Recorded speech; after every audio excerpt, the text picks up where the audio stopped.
5 Live. Now it's time to hand over to Austin, Texas, where Jenny Gow is going to take coverage of the United States Grand Prix. How are you, Jenny? Oh, very, very good. We've just had the national anthem, and Robbie, I have to say, it's always a pleasure, you know, rubbing shoulders with the rich and famous, or people like you, but standing listening to the anthem next to Brad Pitt, who is here this weekend because he's going to be in a movie all about F1, was probably a relatively highlight in my life. Wow. Well, there you go. Listen, and I've handed over to you. You're standing next to Brad Pitt, and you got Chris Sutton. What about that? Chris Sutton from Norwich. What more can I want in life? Well, we've both, I think me and Brad Pitt, we're both models. We've got that in common. Jenny, it's going to be a foregone conclusion. It's Verstappen. It's Verstappen. I know the pole's gone to Ferrari, but it's going to be Verstappen again, isn't it? I don't know. Come on, know. Jenny. I think he's going to get in the lead. He's going to get in the lead. We're going to turn off. There's not going to be no pit stops. It's going to be nice weather. Come on. There's going to be lots of pit stops, I know that much. They're talking about 3 stops for each car, 20 cars. That's a lot of potential for mistakes and for things to go wrong. And Max Verstappen, OK, he's pretty good at driving. He's just won his 2nd world title. But I have a feeling this weekend there could be something else going on. It could happen. Are you buying into it or not? No, listen, I love my F1, as you know. I love it, but I just can't see it. I think Red Bull on the straights, too fast. Thanks for the big build-up, Rob. Dear me. I'm off for my tea. Don't bother watching, it's fine. Good luck, it's Jenny. going to be a good one, I promise. Thank you so much. Go grab a cup of tea or something and watch the race. You can listen to it at the same time. We're bringing all the coverage, and it's going to be a cracker because, yes, we have Carlos Sainz. He's just to my left. He's putting on his race helmet at the moment. He's going to get into his Ferrari, the number 55 emblazoned on the front, and his view will be spectacular because it's a 200-metre dash up to the first turn. To his right, there are thousands of fans packed in to the tent called the Big Red, and I can't see a single space on that grassy knoll at all. Everybody's there to see what happens going into this first turn. And well, it's Carlos Sainz who'll be first up that hill. Just to his left will be Max Verstappen, and as the boys said, OK, is him with a good shot of winning, but you never know what's going to happen in Formula One. Luckily, Jack Nicholls is a man who's paid to know what happens in Formula One. He's our lead commentator, and Jack, the slightly disappointing statistic, which maybe Robbie and Chris have paid too much attention to, is the fact that this race has always been won from the front row. I would say that I'm paid to say what's just happened in F1 rather than to know what's coming in the future. That's my excuse, and I'm sticking to it. Yeah, this race has never been won from the front row, from behind the front row of the grid. But records are then meant to be broken, aren't they? Carlos Sainz on pole position, Verstappen 2nd. You have to say Verstappen is favourite, as we know, but Lewis Hamilton 3rd in the Mercedes. They've often been better in races than they have been in qualifying. Lance Stroll is in 5th in the Aston Martin. He's not going to win the Grand Prix, but it's quite a mixed up, jumbled up grid because Charles Leclerc's down in 12th, Perez is 9th. They're going to be coming through the order, so lots of intrigue, I think, over the next hour and a half or so. Yeah, Sainz, Verstappen, Hamilton and Russell make up the 2nd line. Then it's Stroll, Norris, Bottas, Albon. Perez, who took a grid penalty, shuffles back. He'll be starting next to Sebastian Vettel. And then it's Gasly. Leclerc, another one suffering a grid penalty. He's gone back to P12. Magnussen, Alonso, Ricciardo, Schumacher, Latifi, Zhou, Tsunoda and Ocon will start from the pit lane after changing components in his power unit as well. Now I'm just sidling over because Toto Wolff's just to the right of me, and I'm just going to try and grab a quick word with him. Toto, boss of Mercedes Motorsport, 2nd row start. This is encouraging. Yeah, nice, good view. It's a very good view here, and it's an impressive atmosphere, isn't it, around here? Yeah, the support is tremendous. Such an enthusiasm is nice to see. Have you got a shot of winning this weekend? I don't know, but I would hope so. Right, I'm going to let you go. Thank you so much for talking to us. So, Toto Wolff there, they've got a shot, haven't they? They have a shot. They're outside, you know, they've got an outside chance, but it is a chance nevertheless, starting 3rd or 4th on the grid. You know, if Sainz and Verstappen come together at turn 1, then they'll want to be in the position to pick up the pieces, and that's where they haven't quite been there yet this season. They haven't quite had the races to pick up the pieces, but that's because Red Bull and Ferrari have won every race so far this year. When you look back to last season or the last couple of years, and you think of Daniel Ricciardo winning in the McLaren at Monza, or Pierre Gasly winning at Monza, or Esteban Ocon winning at Hungary, we haven't had those kinds of races where Mercedes, you know, could potentially take advantage. Maybe that will come today with the Ferrari and the Red Bull starting further down the field. But my main interest is going to be what can Carlos Sainz do in that Ferrari from pole position, because last time he was on pole was the Belgian Grand Prix, and it was very similar. Can Sainz hold off Verstappen? He couldn't then, but it is a very different circuit here, and Carlos Sainz is improving as the year goes on more and more, so he's got a shot, even though Verstappen has to be favourite. Just passing George Russell, he's just got into his Mercedes. Then if I go down, Lance Stroll, that is very noisy, Lance Stroll. Stop making such a noise. He's in the Aston Martin. Aston Martin going well this weekend, and Stroll a real opportunity impressed. Then it's Norris. I walk past Valtteri Bottas to my left in that Alfa Romeo, not having the greatest of seasons, but hoping to improve. Alex Albon next up, and then it is Sergio Perez, as we've already said, taking the grid penalty. It's warm down here on the grid as the celebrities filter off and try and find a nice glass of vino or something to watch this race with. The fans are packed in. Jolyon Palmer, it's set up to go well, isn't it? I think so. I think it's got the hallmarks of a decent race. It'll depend what happens to Max Verstappen off the line. 4 of the last 6 Grand Prix here, the man that's been second on the grid has led at the end of lap 1.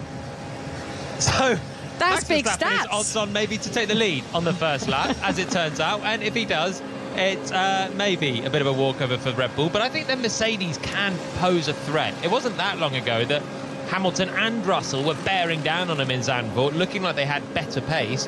And this circuit is somewhere towards a Zandvoort style, is more towards a Silverstone style, where Hamilton was also flying towards what looked like a potential win that eluded him.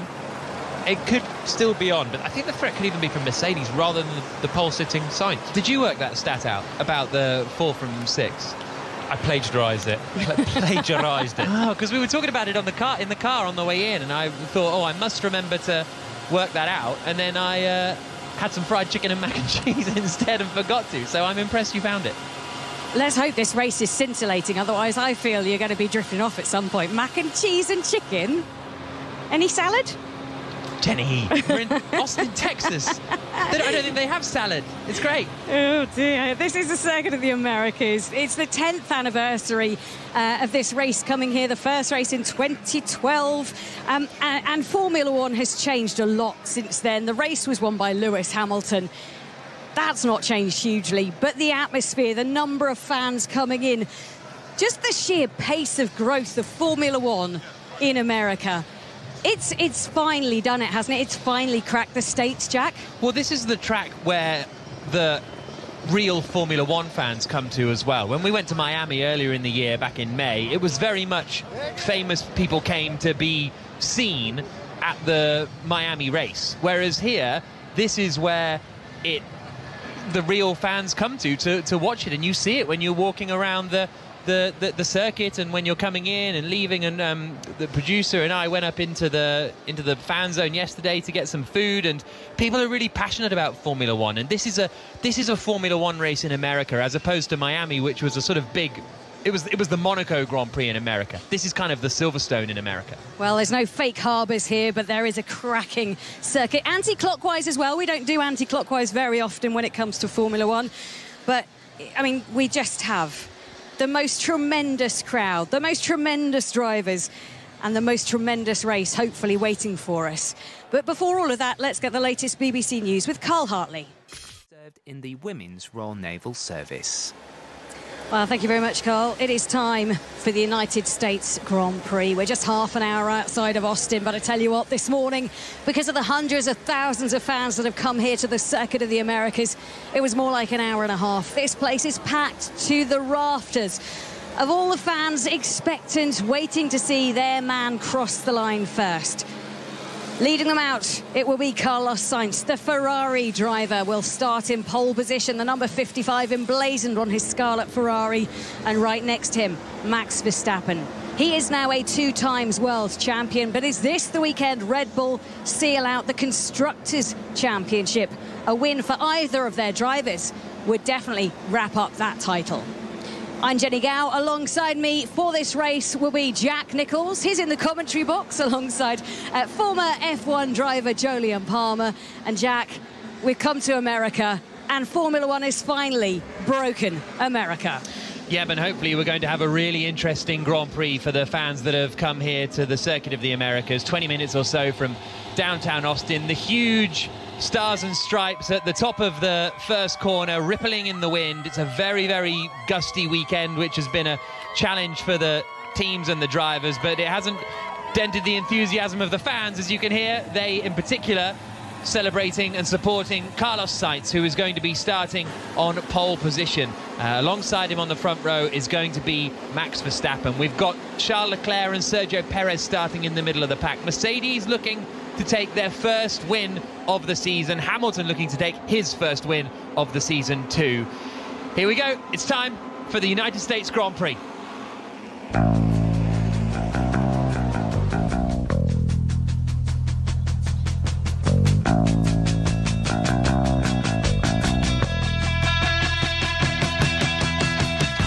The cars are making their way around on the formation lap, and it is Carlos Sainz who will start on pole position in the Ferrari. Max Verstappen alongside him in the Red Bull. He's already won the Drivers' Championship, but the Constructors' Championship could be wrapped up today for Red Bull. Hamilton and Russell, the two Mercedes, third and fourth on the grid. Lance Stroll fifth, the Canadian in the Aston Martin. Lando Norris is sixth for McLaren, with Valtteri Bottas in seventh.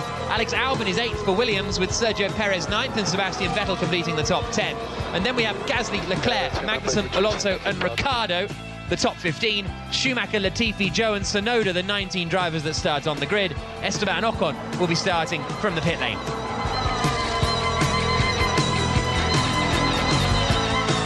That radio message there was from Pierre Gasly, just remembering Dietrich Mateschitz, the co-founder of the Red Bull company and obviously the founder of the Formula One team that has started the careers of so many drivers. There are 8 of the 20 drivers that have driven for Red Bull at one point or another, and they could wrap up the Constructors' Championship today for the first time since 2013. So Sainz on pole position, Verstappen alongside him on the front row of the grid. Jolyon Palmer, the man who finished 13th here in the 2016 Formula One race. This is going to be an interesting start here, and how aggressive does Verstappen need to be, or does he know he can play the long game here? The reality is he probably knows he can play the long game, because he's in most likely the fastest car and he's got a good car in a straight line. You can overtake around this circuit. I don't know if he will play the long game though. He can go aggressive as well. He's got the inside. If he can get a better start than Sainz, he'll fancy a run down that inside. It's really wide open first corner. And what about the Mercedes? They've surely got to clear Sainz if they want to try and fight with Verstappen. So the cars are coming into the final corner now, named after Mario Andretti, legendary American racer, and Sainz has he pulled away from the pack, and now he's really backed them up as he turns through the left-hander, out onto the start-finish straight, rumbles into his grid slot just in front of Jenny Gow. So a reminder, Max Verstappen has 12 wins to his name so far this season. He's looking to break the record. He could equal it today if he gets 13 wins. Schumacher and Vettel have 13 to their name as well. So the cars now lining up on the grid ahead of 56 laps of racing, an hour and a half, hour and 40 minutes or so coming up. Earlier on today in the Premier League, Aston Villa beat Brentford 4-0. League leaders Arsenal were held 1-1 away at Southampton. Leeds lost again to Fulham. Wolves got thrashed by Leicester 4-0 at Molineux, and Tottenham lost 2-1 to Newcastle, meaning Newcastle are up to 4th in the table now. Arsenal's lead over Man City, 2 points. And now we are focusing, though, on the Formula One Grand Prix. Only 3 races to go after this. Mexico City, and then the final 2 races in Brazil and Abu Dhabi. And Carlos Sainz has lined up now on pole position. Feels like a very slow forming up of everybody, this, doesn't it? Yeah, everyone's taking a while. Still moving into place at the back. Sainz waiting all the time. Verstappen has angled his Red Bull slightly across the circuit to try and take the lead of the United States Grand Prix at the start, which is about to happen here on 5 Live. Carlos Sainz on pole position in the Ferrari, Verstappen alongside him. The Mercedes are 3rd and 4th. The race gets underway and Verstappen's got away brilliantly. Max Verstappen gets into the lead of the Grand Prix on the run into the first corner. Hamilton is being aggressive with his teammate George Russell. There's a lock-up further back. Russell is going to get Hamilton. I think, Sainz has spun.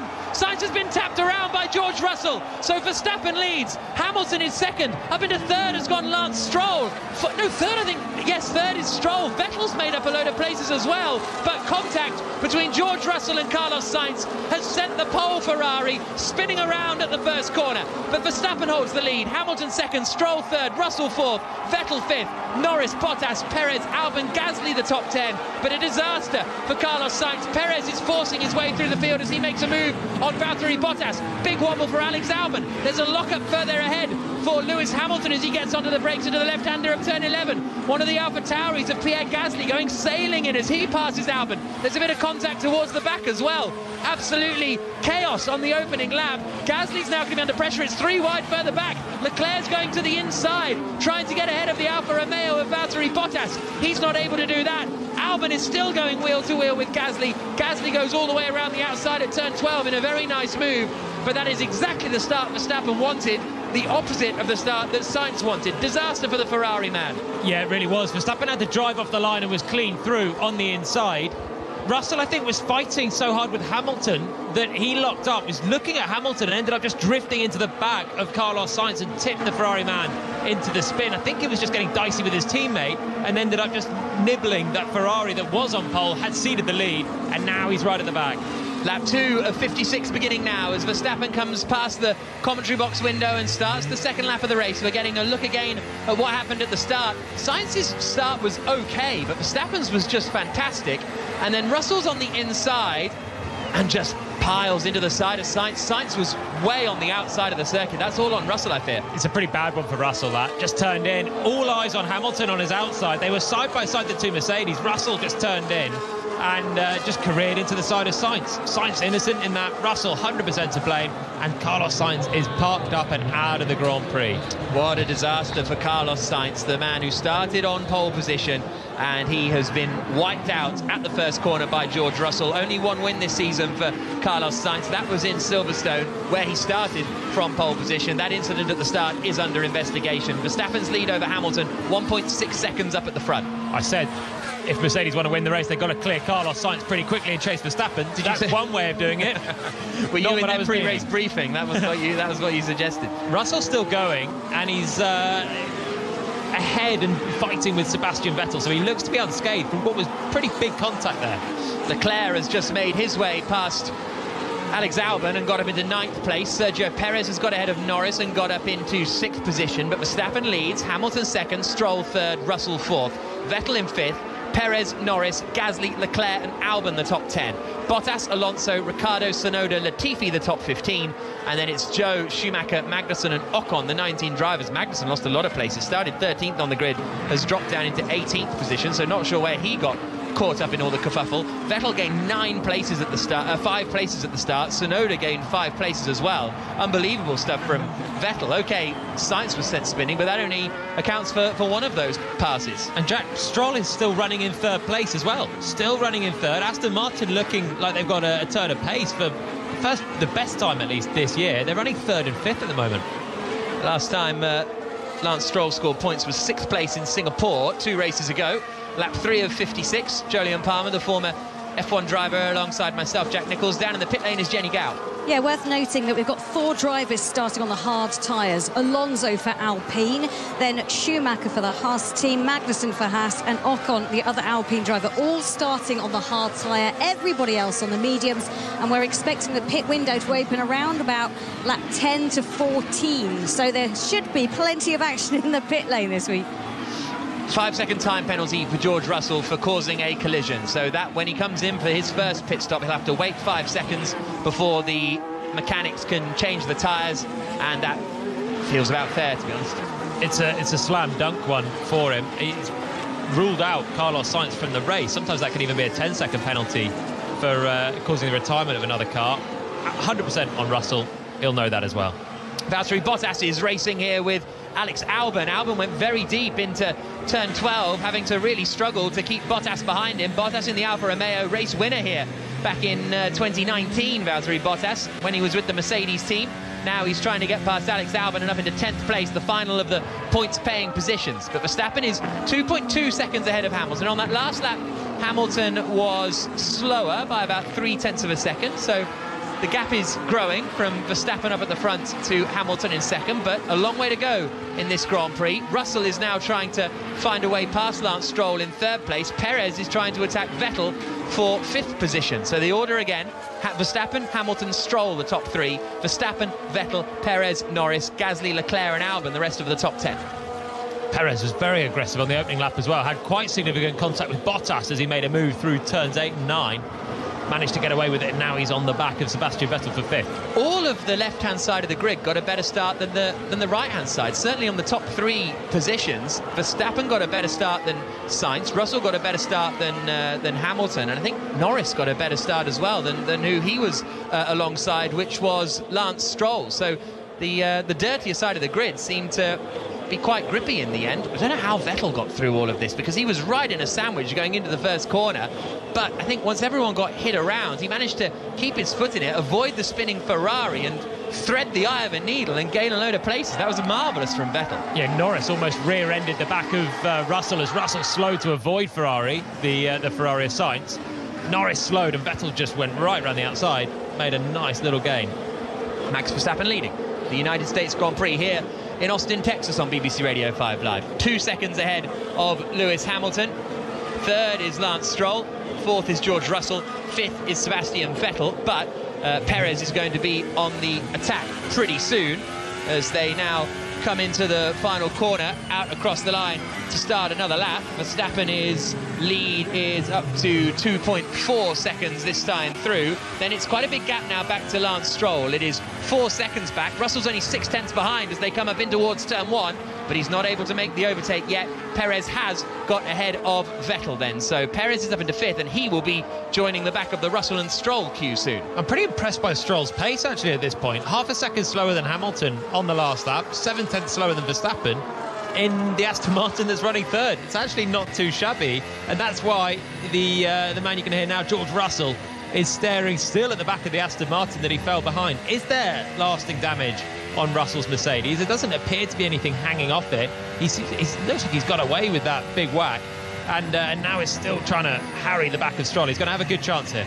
Nicholas Latifi dropping down the order at the S's by the looks of things, so he is ground to a halt on the exit of turn 8. He's managed to get going again now, but I don't know if that was a spin for Latifi or whether he's just had a bit of problems. George Russell is going to get the chance here on Stroll into the left-hander of turn 12, 192 miles an hour once he gets on the brakes, and Russell gets through up into third place. He still has that 5-second time penalty to serve though.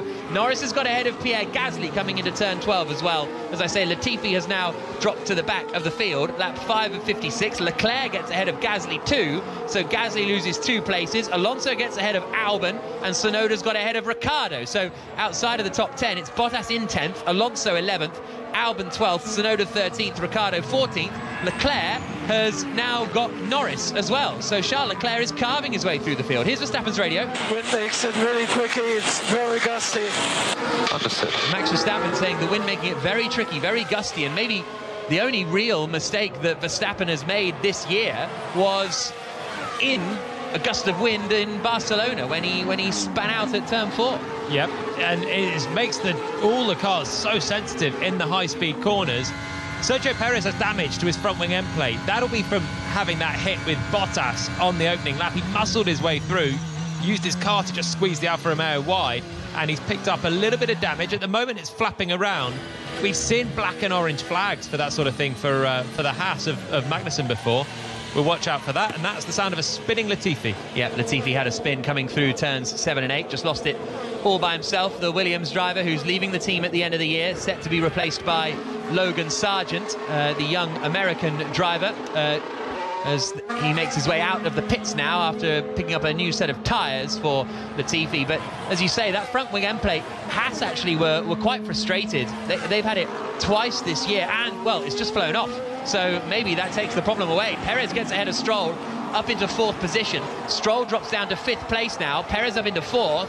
But with that end plate coming off, it's now not dangerous, because the dangerous thing that would have happened just happened. Yeah, it's true. It's now in the same state as Leclerc drove the whole Grand Prix at Silverstone. How much performance will that cost Perez now? He's not going to get a black and orange flag because the car is now in one piece without flapping around. but is it going to cost him performance? Perez now is on the back of Russell. It's Red Bull, Mercedes, Red Bull. Perez has come through from 9th, and as you would have expected, really swiftly made his way through past the midfield cars. It's taken him 7 laps, and now he's looking at the back of Russell, fighting for a podium already. The gap is only 2.5 seconds still from Verstappen in the lead to Hamilton in 2nd place. It's not growing a huge amount. In fact, on that last lap, Hamilton was 0.3 of a second quicker. Lap 7 of 56, Jenny Gow. Yeah, just speaking to the Ferrari team, they had to retire Carlos's car due to a water leak caused by contact with George Russell's Mercedes. Yeah, he ploughed into the sort of side pod, didn't he, of Carlos Sainz's car, so that's where the water leak damage would have come. If it was wheel-to-wheel contact, Sainz maybe would have got away with it. Lap 7 of 56, Verstappen leading the Grand Prix here in Austin. Hamilton is 2.4 seconds back. George Russell is 5 seconds back from them, but he had a bit of lost most of that ground, really, getting past Lance Stroll, although on the last lap he was 4/10 slower than his teammate Lewis Hamilton. Stroll in 5th, Vettel in 6th, in what could be a big day for Aston Martin in their fight for 6th in the Constructors' Championship. Leclerc is 7th in the Ferrari, 2.5 seconds back from Vettel, but he was a second quicker on the last lap. So a lot to play out in this Grand Prix, and there could be an attack here from Pierre Gasly on Lando Norris coming into turn 12, and there is. The AlphaTauri man sends it late on the brakes and gets ahead of the McLaren driver. Norris tries to hang it on around the outside coming into 13. They're switching back through the tightening lefts of 14 and 15, but no attack this time from Norris. They've got Valtteri Bottas right in that three-way fight as well. But Hamilton's pace as they come across the line, a 42.3 for Verstappen, a 42.7 that time around for Hamilton. So the gap grows to 2.8 seconds. But broadly speaking, on the 8th lap of a Grand Prix, we've seen Verstappen with much bigger leads than 2.8 seconds in the past. This is the point where he could either now start to stretch his legs as Hamilton starts to suffer with tyre wear, or we'll see Hamilton just stay there and show that he's going to be a force for the entire Grand Prix. Mercedes have been better on their tyres. This is why they had to clear the Ferrari straight away. They did it by spinning the Ferrari out, Russell into Sainz, and that's given Hamilton a great shot here. He's still within 3 seconds. He's just got to keep those tyres alive because his pace looks decent. And Russell also just doing a personal best lap, matching Hamilton that time. He's definitely got no damage, unlike Perez, actually, who hasn't got a 5-second penalty, but is running without that front wing end plate just behind him. Lap 8 of 56, Jenny. Stroll out there doing a good job in the Aston Martins, and as you say, they really want to grab some points this weekend and climb up those standings. And the reason for them performing better this weekend is that the car was designed inherently for it to be set up slightly higher. The ride height was higher, so when they go to a track where everybody needs to elevate their ride height, for example here because of bumps and other factors, all of a sudden the car works brilliantly. Go to a track where everybody else has got a lower ride height, it doesn't work so well. But that explains some of the flip-flopping in their fortune. Yeah, very sort of inconsistent season for Aston Martin. A lot of the times they've looked quick and then haven't really managed to pull the results out of the bag when they would have wanted. 7th out of 10 in the Constructors' Championship, and only 2 double points finishes this season in Imola and in Singapore a couple of weeks ago. Max Verstappen leading the United States Grand Prix. He's 3.3 seconds ahead of Lewis Hamilton now. Hamilton in 2nd, Russell in 3rd, and is actually coming under quite a bit of pressure here from Sergio Perez. So Perez is doing a very good job up against George Russell, considering he has no front wing end plate on the right hand side. So basically where the front wing goes from being flat down, on each end there's a 90-degree perpendicular part of the wing, and he's missing one of those. And I think he's got a real chance of getting Russell here, which is quite surprising considering the pace we're seeing from Hamilton and Verstappen. Russell's had a really tough weekend. Well, Perez is actually just going really quickly with the dirty air of Russell ahead and missing that part of his front wing. He's kind of matching Verstappen's pace. Does it show that Verstappen's got more in hand if he needs it? Or is Perez just a man on a mission right now? Exiting turn 11. He's got a chance to open the DRS, which he does right now, down towards the longest straight. I think he's going to be a little bit too far back here for Russell. Coming into turn 12, he might fancy a lunge, but he's just a little bit too far back, as Jolyon says, but not by a huge margin. A kind of half home race double-header this for Sergio Perez, obviously in Texas, not too far away from Mexico, and then heading to his actual home race in Mexico City next weekend. Jenny? Yeah, worth bearing in mind as well that Perez had a 5-place grid penalty. He had a new internal combustion engine, and I just wonder if that brand new power unit component is giving him a little bit of extra grunt as well. Lando Norris is running in 9th place. He got passed by Pierre Gasly, the McLaren driver, passed by the AlphaTauri man. Noticing a little bit of tearing left front. Hamilton's saying he's starting to see a little bit of tearing on the tyre on the left front. Just to finish off that point, Gasly got ahead of Norris a few laps ago. So Gasly 8th, Norris 9th, Bottas 10th, but he hasn't been able to escape. The McLaren and the Alfa Romeo are still right behind Pierre Gasly in the DRS range of the Frenchman, who's leaving them at the end of the year to join Alpine, but they're not quite able to go for it yet. Norris attacks into turn 1, not quite able to do anything about it. Little bit of tearing, says Hamilton, on the front left. Albon and Zhou have both just pitted. What does he mean by that? Just wear and scrub from the tyre, basically. It's just opening up. It's starting to lose grip from that left front, which takes so much load around these fast corners that basically the full extent of the first sector. Then there's a quadruple right-hander later on as well, where he, again, puts so much load, and it just starts to open up the rubber on the front left. You lose grip, and then you start to find other issues as well. First pit stops are in. The degradation, we think, is going to be fairly high as well.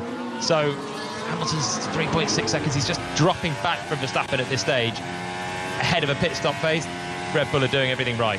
Lando Norris in the McLaren on the attack again for 8th position. Gasly's covering the middle of the road. Norris has got a good run. I'm struggling a lot with the wind out there. Understood. Verstappen, that's the second time that we've heard a radio message saying he's struggling with the wind, but I guess that's one of those. Norris didn't get ahead of Gasly, by the way, but that's one of those where, what can you do? If you can't do a setup change to stop the wind, I guess. Well, he's still the fastest man on circuit. 2/10 quicker than Hamilton again this time around. The gap goes up to 3.7 seconds. There's not much to separate the top two, but it's just falling in Verstappen's favour. And if we're hearing radio messages from him, it will be the same for everyone out there. The wind is gusting. Bottas pits from that battle for 8. That was a tremendous scrap between Gasly, Norris and Bottas. They traded places a number of times. Bottas now pits, the first driver from the top 10 to come in for a scheduled pit stop. The degradation is higher. Verstappen is struggling with that and the wind, but he's still looking good. So we'll see whether Bottas can perform the undercut on those around him as he goes onto the hard tyres. Jenny? Yeah, and the hard tyre is possibly the one you want to be on. The problem is, with another at least one pit stop to go, some of the teams don't have 2 hard tyres. 2 medium tyres is all Stroll and Vettel have got if they want to go on to a different tyre. So they're limited in their options. Everybody else has 2 hard tyres, which might be the direction people want to go in. Lap 11 of 56 in the United States Grand Prix here on BBC Radio 5 Live. We're with you until 10 o'clock this evening, and then Stephen Nolan will be following us, and Max Verstappen is leading this United States Grand Prix, 4.3 seconds ahead of Lewis Hamilton, who's running in 2nd position. 3rd is George Russell in the other Mercedes, but he will have to serve a 5-second time penalty in the pits, and that will probably lose him the position to Sergio Perez, because Russell hit the pole sitter, Carlos Sainz, at the first corner, spun Sainz out of the Grand Prix, so Russell will drop behind Perez at this first round of pit stops, I'd have thought, and he's not hugely clear of Lance Stroll if he has to serve a 5-second penalty here, George Russell. So Stroll's pace still looking good in the Aston Martin in 5th. Vettel in 6th is still just ahead of Charles Leclerc, who started in 12th position, has managed to climb 5 places up into 7th in the Ferrari. And as it stands, Red Bull would win the Constructors' Championship this afternoon, but we're only on lap 12. Jolyon Palmer. They pretty much have to win the Constructors' Championship this afternoon with Sainz out of the race. Just mind that single bump on the run down to turn 12. Try to stay right. So Verstappen being told to mind the bump. Gasly's into the pits now. Let's see where he comes out compared to Valtteri Bottas, who pitted the lap before. Bottas is just coming into the final left-hander at the Andretti now. Comes past the commentary box window as Gasly takes off the pit lane speed limiter and climbs up the hill. And Gasly has held the place there. So Gasly has held the position. The undercut from Bottas not working out. And maybe that's, if anything, he looks the same distance away, hasn't really closed in at all. Well, there was Norris in the way as well. So there was Norris behind Gasly and then Bottas. Bottas would go for a double undercut. Norris has still not elected to pit. So McLaren doing something different with their car. Leclerc's got a chance. on Sebastian Vettel into turn 12, pulls to the inside, and the Ferrari driver goes through. So Leclerc now up into 6th position. Here's Hamilton's radio. So it's hammer time. Hammer time is the message. He's 5 seconds back from Verstappen, and he said on the previous lap, Lewis Hamilton, the tyres are still okay. But he's just lost a heap. He's just lost a heap of time, a second and a half in the last lap and a half. So hammer time, and probably a mistake then coming for Hamilton as he tries to lean on a little bit more in the windy conditions, difficult conditions, and he's in the pits now as well. Into the pits comes Lewis Hamilton. Jenny's there. Yes, tyres look absolutely horrible. They've put on a new set of hard tyres. The front left looked destroyed from Hamilton. Good pit stop for the Mercedes crew. 2.9 seconds. Hamilton makes his way back onto the circuit. Wonder where he's going to come out in terms of traffic. He might come out behind Vettel and then have a reasonable gap to Lando Norris. Here he comes up the hill. Yeah, so Hamilton's come out in a nice chunk of clear air. So Verstappen leads but has yet to pit. Russell is second, yet to pit. Perez third, yet to pit. Stroll fourth, yet to pit. Leclerc fifth, Vettel sixth. Hamilton the first of the drivers that have pitted in 7th position. So gone fairly early there, Mercedes, because they weren't in undercut territory particularly, I would suggest. Here's Verstappen's radio. What do you want me to do? Free to push. And Verstappen being told you can just push now until you run out of tyres and then we'll pit you. Because Hamilton has pitted and wasn't that close to be absolutely needing an in-lap this time from Verstappen. They might as well, just to cover off Hamilton, who switched onto the hards. I think Mercedes just pitted him because he was just dropping back suddenly. It just suddenly, as soon as he was told to push, had nothing left, dropped back. And so the way to keep in touch was actually just put some new tyres on Hamilton's car and see if he can get some sort of undercut or at least keep in range by pitting for the new tyres. Jenny. Yeah, Red Bull are now out. They've got a set of the hard tyres. I'm expecting Hamilton to try and push through to lap 32. Interestingly, Mercedes coming out at the same time. So that's Lloyd Verstappen coming into his pit box. He stops, slams on the brakes, they lift the car up. They do the pit stop. He squeals away from them. He's on a set of the hard tyres. They're double stacking. Perez coming in as well. But first it's George Russell. A 5-second time penalty, so they can't do anything until the 5 seconds are passed. That for the collision with poleman, sides that tick him out of the race. Now they spring into action, put on a new set of the hard tyres. It's a decent getaway, and actually Perez has not come into the pit lane. OK, so Perez stays out and inherits the lead of the Grand Prix. Verstappen has only just come out in front of Lance Stroll, and Stroll is trying to attack him a little bit here, but he's not quite able to do so. So Verstappen's still holding the net lead of the Grand Prix. Stroll hasn't pitted, Vettel hasn't pitted, Leclerc hasn't pitted. Verstappen only just got out in front of them. That was very, very tight for Verstappen. It wouldn't have made too much of a difference if he had got bogged down in them, because Hamilton was still a few seconds further back. But Perez leading the Grand Prix now, but he will pit soon. He's doing a personal best at the moment. In fact, it's the fastest first sector of anyone, missing a front wing end plate. He's had a tough season, Perez, or certainly tough, let's say, second half of the season, but this is a good drive today. OK, I've just realised he won in Singapore with one of his best drives in his career, but apart from that, he's had a tough second half of the season, Perez. He has started 9th, now leading, but needs a pit stop. Leclerc's going to dispatch Lance Stroll on the brakes down towards turn 12. That's been a long time coming for Charles Leclerc to clear what usually would be the midfielders. Aston Martin almost getting towards the front runners at this stage, but they're still not quite there, as proven by the Ferrari finally coming through. Leclerc lost loads at the start as well, with Sainz spinning. Leclerc, I don't even know if he had maybe anti-stall as he came and tried to avoid the crash behind. Yeah. So he lost a few places there, and he's still trying to make amends, but he's now a full pit stop behind Verstappen and not been able to make his way through as well as Sergio Perez has. Sergio Perez comes into the pits in the Red Bull. Jenny. Certainly does. He's going to take off those used yellow-banded Pirelli medium tyres and go onto the hard tyre, squeals out of the pit box and back towards the track.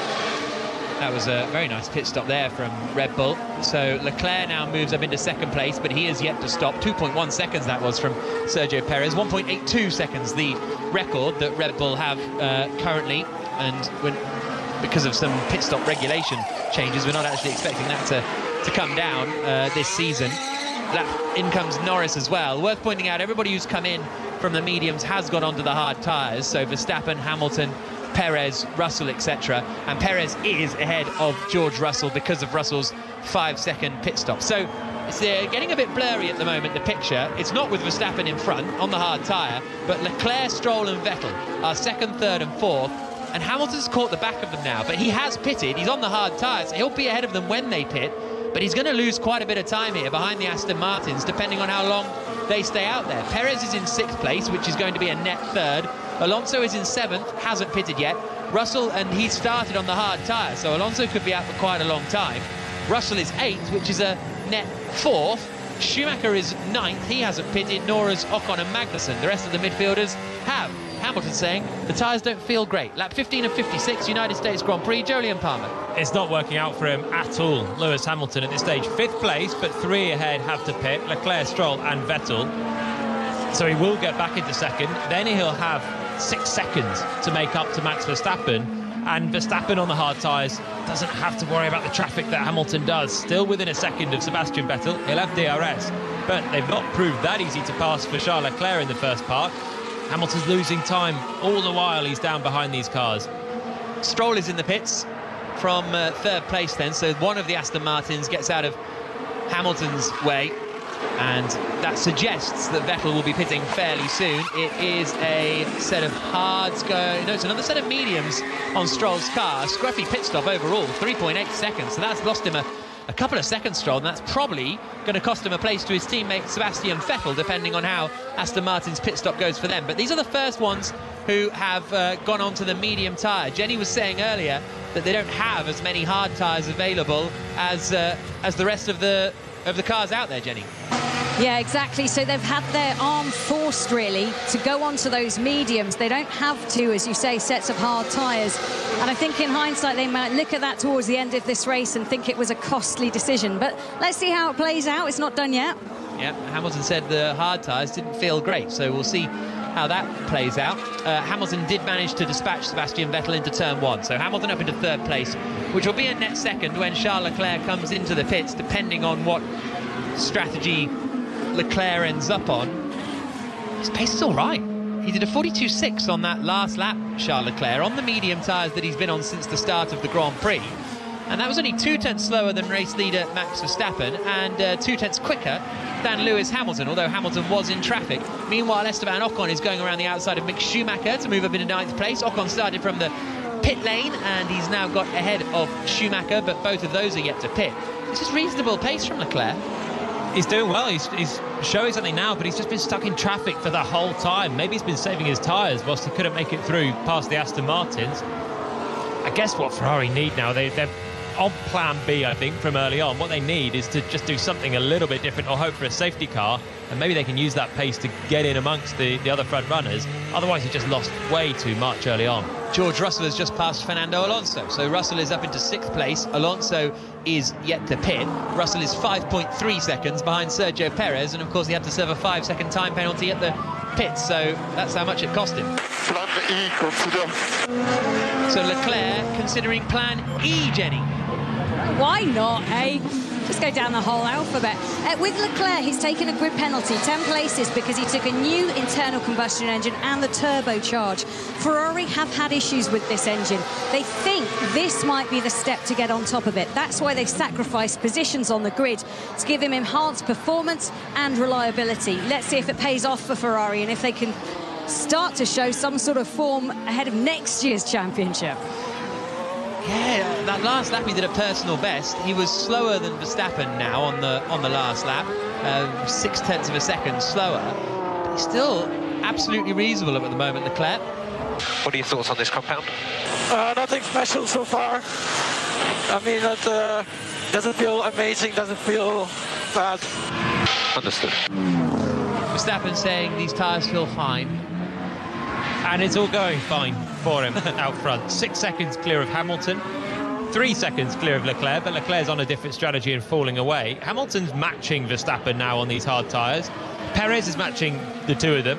At the moment, it's looking more like the battle's going to be between Hamilton and Perez for 2nd place, unless the Mercedes can just turn on these hard tyres a little bit better and Lewis can start to think about closing that 6-second gap to Verstappen. But it all just looks comfortable at the moment for Verstappen. And when Perez is matching him, then normally you think maybe he's holding something back, another couple of tenths in hand. Yeah. Especially with Perez, who's got some damage on that car as well. Can't be optimal. Is Leclerc in a fight for the podium here, or is that a little bit too optimistic? Yellow flag out in the third sector, and I think it's Bottas. Valtteri Bottas, I think, has had a moment coming through turn 19. He's managed to get going again, but he's dropping down the order, Bottas, so maybe a spin for the Finnish driver in the Alfa Romeo squad, but he's getting back on his way. I think, well, it looked like he was moving for a moment, and maybe straight into the pits, Bottas. A shame, because he was in a nice little fight, and, oh, he's in the gravel. He's in the gravel. And now Leclerc could be in the fight, because that's going to be a safety car, I think, with Bottas beached in the gravel. There we go, safety car is deployed. That will bring Leclerc right into this mix. He'll have a cheap pit stop, and the Ferrari is going to be starting 12th. Took a long time to come through. Now he's going to have new tyres and be with them. Here's Bottas's radio. Just lost the back end. Okay, copy. Lost the back end into turn 19. That'll be one of them gusts. It's so difficult, the conditions. Verstappen's been saying it, other drivers have been saying the conditions all weekend. The high winds, it's really, really gusty. And the cars need stable airflow. When you've got a gust of winds, it suddenly makes your car snap around. Bottas is experienced. He was having a nice race there, but he's just lost it in a high-speed corner. Beached it in the gravel. Alfa Romeo needed the points as well, because they're in this fight with Aston Martin.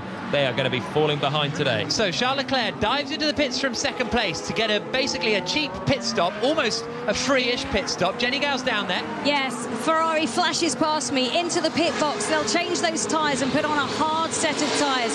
Vettel coming in as well. They will benefit from this massively. It takes about 11 seconds to do a pit stop under the safety car conditions compared to 21 seconds if you're doing it under normal conditions. I'd expect Alonso to pop in as well. Here's another driver that hasn't stopped. So this could be a game changer for these drivers that are coming in right now. So where's Leclerc coming out ahead of Perez? No, just behind. Very, very close there between Perez and Leclerc coming into turn 1. So Leclerc is now up into 4th place. Fresher tyres, better tyre strategy, arguably, than Perez and Hamilton ahead of him, and he's got a bit of a shot here at second position by the end of the Grand Prix. Maybe the wind's a little bit too far away, but his pace has been reasonable. But Verstappen obviously looks strong, but all of the gaps will disappear now behind the safety car. Alonso is coming out just behind Pierre Gasly. Norris is in 10th position, so once everyone's out the pits, I'll give you the full order, but Leclerc's in the mix now for a podium. And everyone's going to be bunched up. Everyone is going to be bunched up. So Verstappen's 6-second lead is wiped out. Leclerc's on the fresh tyres now in 4th place, but the others' hard tyres weren't particularly old.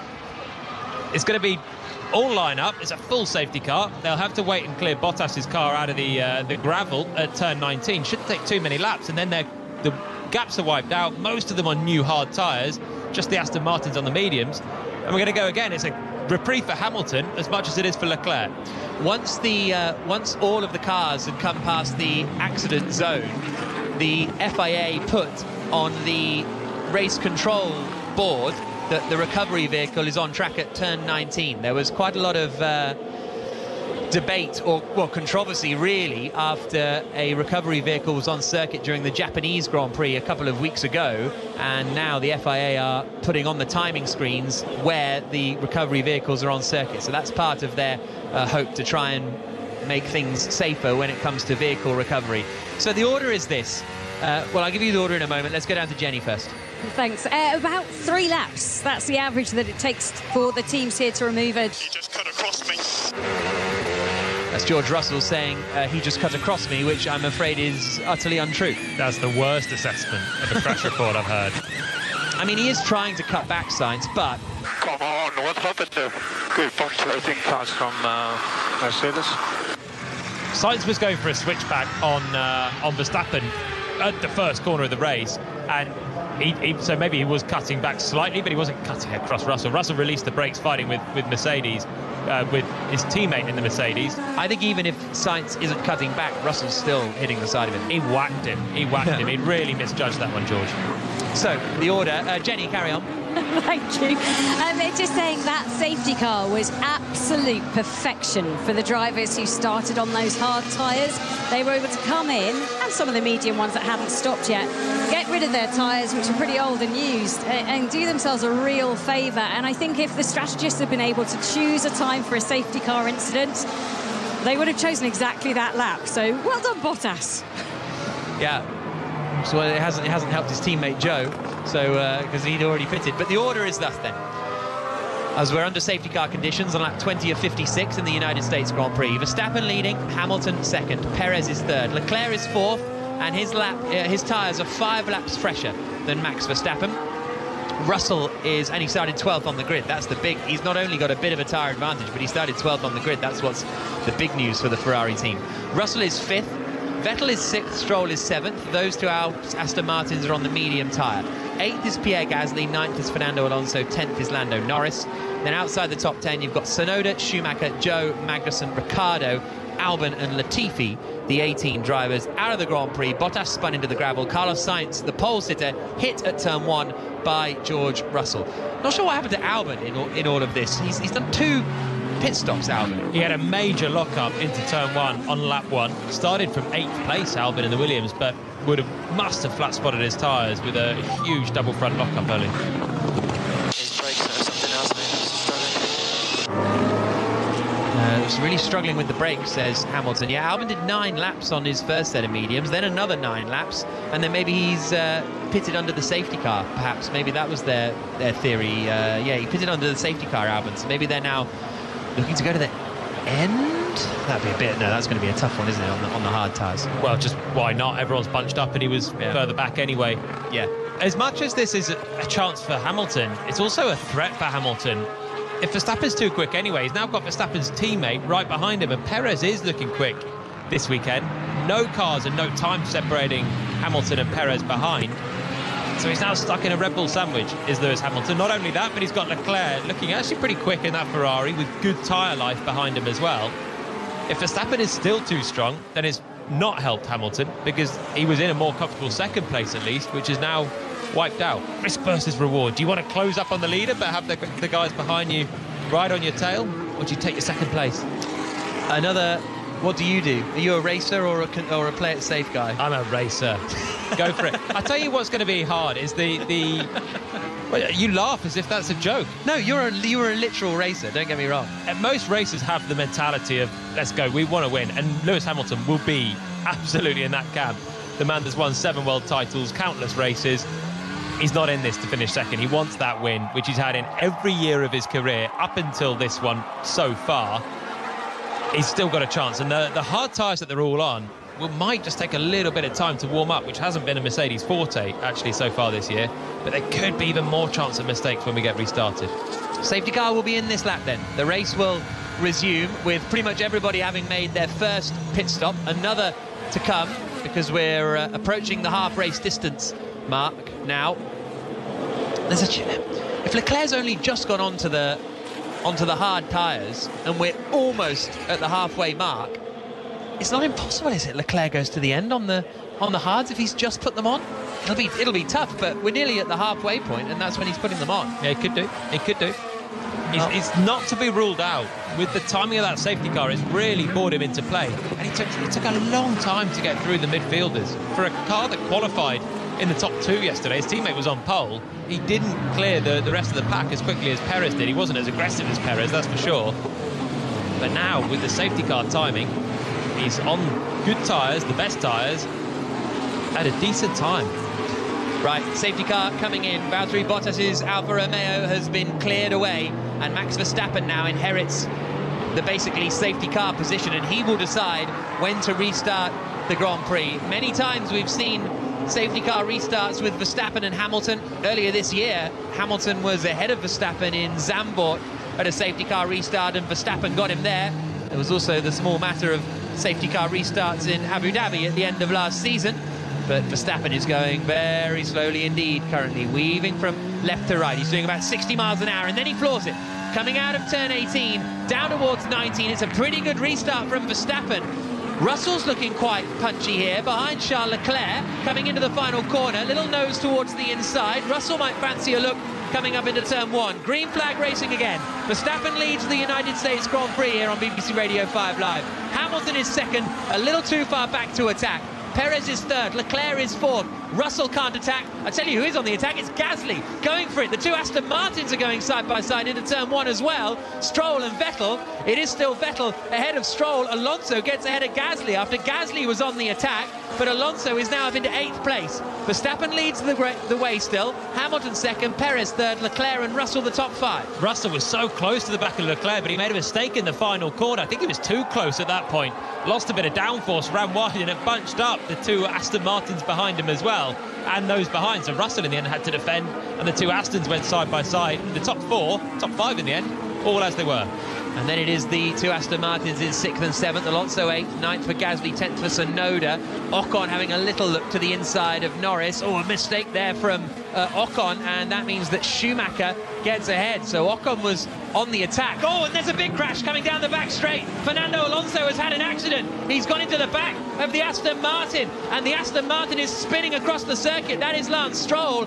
That is a very nasty accident at 180 miles an hour down the back straight. Alonso is still driving, but I think he would have got a little bit airborne there coming down into turn 12. The safety car deployed again, but Alonso and Stroll look to have come together down the back straight, almost whether they were jockeying for position down there. And Stroll is going to be out of the Grand Prix.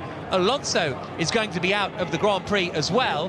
Safety car deployed after that restart. They sometimes say safety cars breed safety cars, because suddenly you bunch the pack back up again and everybody is right together, and there's a lot of debris down the back straight on the run in towards turn 12, just looking for Stroll's car to see whether he's climbing out of it yet or not. But the safety car is deployed again on lap 22.56. Odd accident. I wonder if Stroll's just suddenly had an issue on the back straight, because it's taken a real whack from Fernando Alonso behind. Alonso was on the charge, he'd just cleared Gasly, was looking at the back of the Aston Martin. I don't think they were particularly close going into the corner before. Or has Stroll maybe done a bit of a late defence down the straight? It's that sort of thing. He's either defended late and moved late, and Alonso's just kind of launched him. Alonso's back in the pits. Alonso's managed to make it back to the pits, but surely they're not going to repair that one. We've seen Alonso drive hobbled cars before. Stroll is out of the car. Stroll climbs out of the car. Tough day for Aston Martin now, because Vettel's still there in 6th, but Stroll was having a really good race. They needed the haul of points from both cars in this fight in the championship, and well, they're not going to get it with Stroll. His rear end is absolutely mashed. Alonso was actually pretty close then to the back of Stroll. Coming out of turn 11, is tucked in and goes to the left, and then Stroll jinks over as well. And to be honest, that could have been way huger than it was. It was big, but that could have been huge. Yeah, so Stroll's moving late, and Alonso hasn't moved enough with him, and he's then been pitched off towards the Armco on the left-hand side. And what's happened is, oh yeah, it was a real jink from Stroll, wasn't it? It was. That's what you don't want to see. I crashed. Okay, Lance, you okay? Yeah, I'm fine. Stroll is fine, but that's bad stuff from Stroll. You can't do reactive moves like that on the straight. If you want to defend, choose your line and defend. Don't start jinking around, but just as you see the car behind you moving to the inside, Alonso couldn't react, and it was too late. Stroll just moved to the inside just as Alonso was going for that move, and that was a big one, and it was not good, that from Stroll. You okay? Yes, mate. Very late move. Teammates next year at Aston Martin. Oh, there's already people saying, I wonder how that dynamic's going to be when Lawrence Stroll owns that team. Safety car deployed, lap 23 of 56, but that was Alonso. He seemed to, he was doing a wheelie at 180 miles an hour, and he was right on the brink of the air getting under the car, and him going over backwards in sort of Mark Webber Le Mans style, Mark Webber Valencia style, a lot of Mark Webbers actually, and but he managed to sort of like almost ride the wave of the air to not go over backwards. He's still in the race. Yeah. How is he still in the race? That was classic a Alonso. big whack to the back of Stroll. Stroll's rear end destroyed. Alonso hesitated as he went to the inside as well, and then when Stroll moved, he was still there. It wasn't decisive in the extreme for Alonso in that move. And then he hits Stroll, just launched wheeling towards the barrier, whacked the arm coat on the left-hand side, hobbled his way back in. They bolt on some new hard tyres, and he's still in the Grand Prix somehow. Where was it that he... Baku, and he raced a completely bent car for the whole Grand Prix. He came in on like one wheel that was basically working. Chaos that was down the back straight. It's been a long time since that you see an accident in the middle of the straight and then cars just spraying everywhere and everybody having to take evasive action as the debris flew and everybody was like driving through an asteroid field. Norris has damage. He got whacked by a bit of carbon fibre there. Lando Norris was the car, a few cars back, Gasly, Tsunoda, and then Norris, but in what do you call it, an asteroid field? It was that kind of vibe, wasn't it? I don't know what vibe that is, an asteroid field. Well, a field of Jenny Gao. They've got to me at that moment to try and explain what a field of asteroids is. I was just going to say, Alonso did come into the pits. Alpine did a really good job. They managed to get that front wing off and replace the nose. Obviously gave him a tyre change as well onto the hard. So he's currently circulating in 17th place, I beg your pardon, at the moment. But I fear there's a lot of damage to the floor of that car and just how easy that's going to be to try and control. It was like he was riding a bucking Bronco. I mean, that's all the thing out here in Austin, but I wouldn't recommend it in the middle of a Formula One race. If tonight we're down on 6th Street and we see Fernando Alonso in a bar riding a mechanical bull, that would make my day. That would make my life, honestly. Lap 24 of 56. Not quite sure where to go. I'll tell you the Premier League scores from earlier on today to get out of it, shall I? I know that Wolves were thrashed 4-0 by Leicester City, taking Leicester out of the relegation zone. Premier League leaders Arsenal held to a draw at Southampton. Villa beat Brentford 4-0 after Steven Gerrard's departure. Jesse March under more pressure at Leeds as they lost 3-2 at home to Fulham. And Newcastle beat Tottenham Hotspur 2-1 at Tottenham. So that means that Arsenal's lead over Man City is 2 points at the top of the Premier League table. Newcastle up into 4th place with that win over Tottenham and now just 2 points behind them. We are under safety car conditions here in the United States Grand Prix. Max Verstappen is leading it. Hamilton is in 2nd place. Sergio Perez in 3rd. Charles Leclerc is in 4th. George Russell is 5th. Sebastian Vettel is 6th. Gasly, Tsunoda, Norris and Mick Schumacher now completing the top 10. Joe pitted, I presume, to repair some damage after he was caught in that firing line, I suppose, of the big accident down the back straight, which has eliminated Stroll from the Grand Prix after collisions with Alonso. Bottas spun out at turn 19 a few laps previously, and Carlos Sainz was knocked out on the first lap by Russell. As a reference, tyre life for the medium was better than expected. So, Jolyon Palmer, former Renault F1 driver, Leclerc being told the medium tyre life was better than expected. My inference into their potential inference is the tyre life on the hards will therefore be better and maybe we can get to the end of the race. I think that's what they've got to be looking at now, especially with the second safety car, another few laps taken away. I think that's what they've got to be looking at for Ferrari. At least they have 6 lap fresher tyres than Verstappen, 7 laps better than Hamilton. This is a chance for them if the 3 ahead of Leclerc have to make another pit stop. Jenny? Always worth remembering as well that they don't have the data they normally would have. Friday's session, free practice 2, which is normally the one where we get long run corner and Andrew Benson giving us all the details. Well, that didn't take place because it was a Pirelli tyre test. So speaking to the engineers this morning, very much into the unknown when it came to how long would the tyres last, how much degradation would there be, was the hard or the medium the better tyre to be on, because they hadn't done the usual running. And I think we all agree, when they don't have that usual information and they've poured over it for 2 whole days, it leads to a more interesting dynamic race. Yeah, we won't get any disagreement from me on that one. Right, safety car coming in. Now, last time when Verstappen did the restart, he went just coming through the long quadruple right-hander at turns 16, 17 and 18. Hamilton is right behind Verstappen again.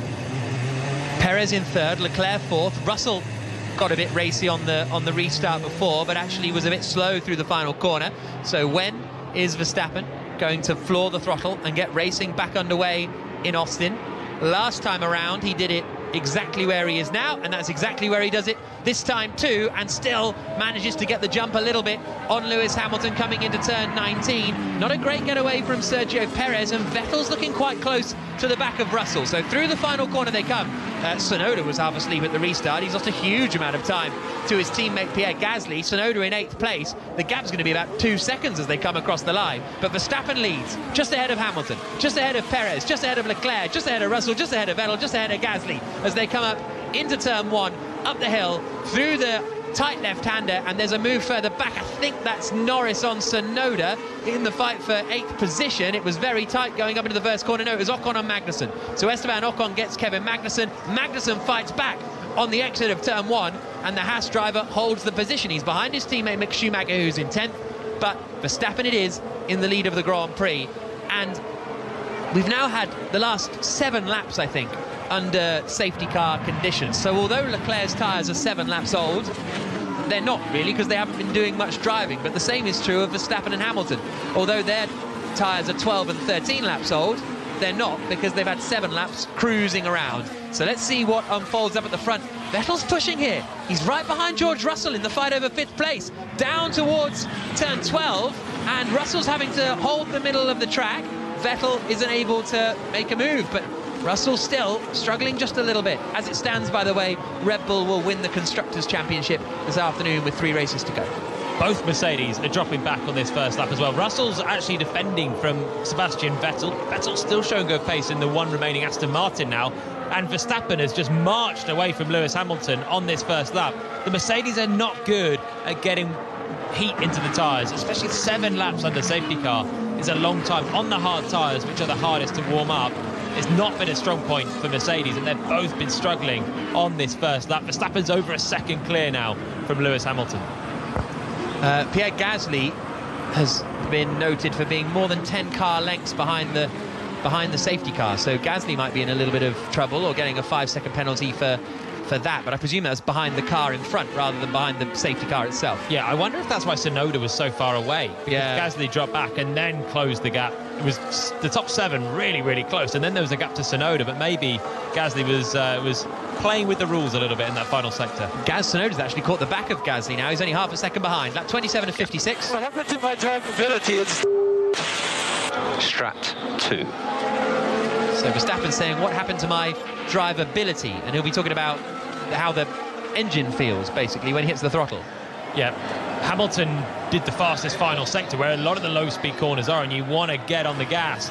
It's the way your car goes into the corner as well. Sometimes the overrun can start to play havoc with your rear end. Otherwise, it's how you can squeeze on the throttle, do it consistently, and not break traction. And Verstappen not particularly happy with it, but they're on the hard tyres that are not at their optimal temperature yet. He's still the fastest car, checking out from Hamilton again through the first 2 sectors on this lap. So DRS now enabled, lap 27 and 56. After a couple of laps behind the safety car, DRS gets enabled again. And Leclerc was only half a second back from Sergio Perez on that last lap. But crucially, Perez was within a second of Hamilton. So we'll see what happens next time around, coming down the back straight in towards turn 12. As Leclerc goes down into 5th gear through the quick left-hander at turn 19, then into the final corner at turn 20, named after the athlete who was really pushing onto the brakes, carried a lot of speed into that final corner, Charles Leclerc, and he has just edged up to over a second back. So it's 1.6 seconds Verstappen to Hamilton, and then it's a second between Hamilton and Perez, Perez and Leclerc, Leclerc and Russell, Russell and Vettel, and then it's a couple of seconds back to Pierre Gasly. Jenny Gow's in the pits. I certainly am, and Lando Norris has some damage. He picked up debris from the accident with Alonso and Stroll. Front left wheel winglet has been damaged, and a reminder that Sergio Perez also has damage to his car. The front wing end plate came off. They are so quick down the straight. That's Leclerc in the Ferrari referencing the Red Bulls, and they have been notoriously fast in a straight line throughout the entire season, and that's what's going to make it a bit of a challenge for Leclerc to get ahead of Sergio Perez over the course of this Grand Prix. He's got the DRS and Perez doesn't, but he is 9/10 of a second back as he comes down towards turn 12. Takes a tear off his visor, gets to 190 miles an hour, but frankly, nowhere near close enough that time. He only gained a 10th or 2 with DRS in a slipstream on the Red Bull, on the longest straight on the track, the best overtaking place into turn 12. And for Leclerc, as much as he's got the best tyres, he was good on his tyres in the first stint, which is something Ferrari haven't always had, or they've actually rarely had this year so far. It's been a real problem for them. But Leclerc looked better in that first stint. He wasn't particularly good at overtaking. He took a long time to pass the Aston Martins, and the Red Bull is far harder to pass than the Aston Martins of Stroll and Vettel. So that doesn't bode particularly well for him. Probably needs some level of strategy and intervention, which is what that safety car kind of afforded him the chance to have later on. So we're into the second half of this Grand Prix now, lap 29 of 56. Max Verstappen is leading it, a second and a half ahead of Lewis Hamilton. Perez is third, 1.2 seconds back. Leclerc is less than 6/10 away from Sergio Perez. And then we've got a great little fight queued up behind Gasly, basically. Gasly, Tsunoda, Norris and Schumacher all right together in a line as they come out of turn 1. So why has Gasly got no pace? He's on the hard tyre, Tsunoda's on the mediums, but that can be the only real reason that Gasly's lacking pace at the moment compared to those around him, or lacking so much pace, I should say. He was very unhappy yesterday, Pierre Gasly, with the brakes. AlphaTauri have a problem with glazing the brakes. I wonder if he's struggling again in that department. If he is, he's not going to be hard to pass because there's big braking zones that can provide opportunities for his teammate, first of all, at the end of the next corner they're going to come to. In towards turn 11 now, the tight left-hander, then it'll open up the long straight and some DRS. Here comes Leclerc on the back of Perez coming down into turn 12. Perez covers the inside, Leclerc to the outside. A lock-up from Leclerc and a lock-up from Perez as well. And Leclerc goes all the way off the circuit and tucks back in behind Sergio Perez and doesn't make the move stick. Leclerc was so late on the brakes there, but Perez's lock-up might come back to haunt him a little bit. There as you were, third for Perez, fourth for Leclerc. But nice little fight. With some desperate defence from Perez, wasn't it? I think Leclerc maybe went wide just to not turn in and get swiped by the Red Bull, as his teammate did at the start. He had the advantage, it looked like, was turning in, was just looking at Perez and then thought, I can't stay on the track there, I'm going to get nailed into. So Perez's desperate defence holds firm. He didn't leave the track on the exit, but why was a late lunge up on the brakes, forcing Leclerc off, basically, otherwise just having a shunt. I don't think Leclerc was making that corner, was he? He looked pretty full lock when he was on the brakes. He had a lock-up as well. Well, they were both in deep, and Perez stays ahead for now. So Leclerc's going to have another chance, though. Still, the sound you can hear, Leclerc tucked in behind Perez through the fast corners again, down a gear again, through turns 3, 4, another gear for 5, slowing it down all the way. If he can stay this close to Perez through these fast corners, he's going to have an even better chance this time on the long straight. Up over the crest of turn 9, down towards turn 11, which is the tight left-hander that takes you out onto the back straight. Hamilton is still 1.6 seconds back from Max Verstappen, so Verstappen isn't pulling away at the moment, but the fight for third is on, because Leclerc gets on the power, struggles to really get the power down compared to Perez. He's a similar distance away to what he was last time, so we'll see whether it plays out any differently. This time into turn 12, Leclerc is closing, but he's a bit too far back, but he sends it. Leclerc forces his way through, down at turn 11. Brilliant move from Charles Leclerc, gets to the inside, gets into third place. Lovely stuff. That's an overtake. Yeah, I love it. That's fantastic. A lunge in Formula One. It's back. So many times you see DRS moves, cars that are at least alongside before the braking point, but Leclerc just sent it. Maybe a little bit annoyed by Perez's do-or-die defence the lap before. He just went for it, had the inside line that time, and kind of did a similar thing back to Perez. Stayed on the track, crucially, and there was no chance Perez could hold that one round the outside. A sumptuous move. You like to see drivers just throw it to the inside, take a bit of risk, bam, through. Sometimes I'm dramatic. That's one of the best overtakes of the season, wasn't it? It was one of my favourite. Yeah. It's just a good old-school overtake. We didn't used to have DRS. You used to have to do that if you want to make it through.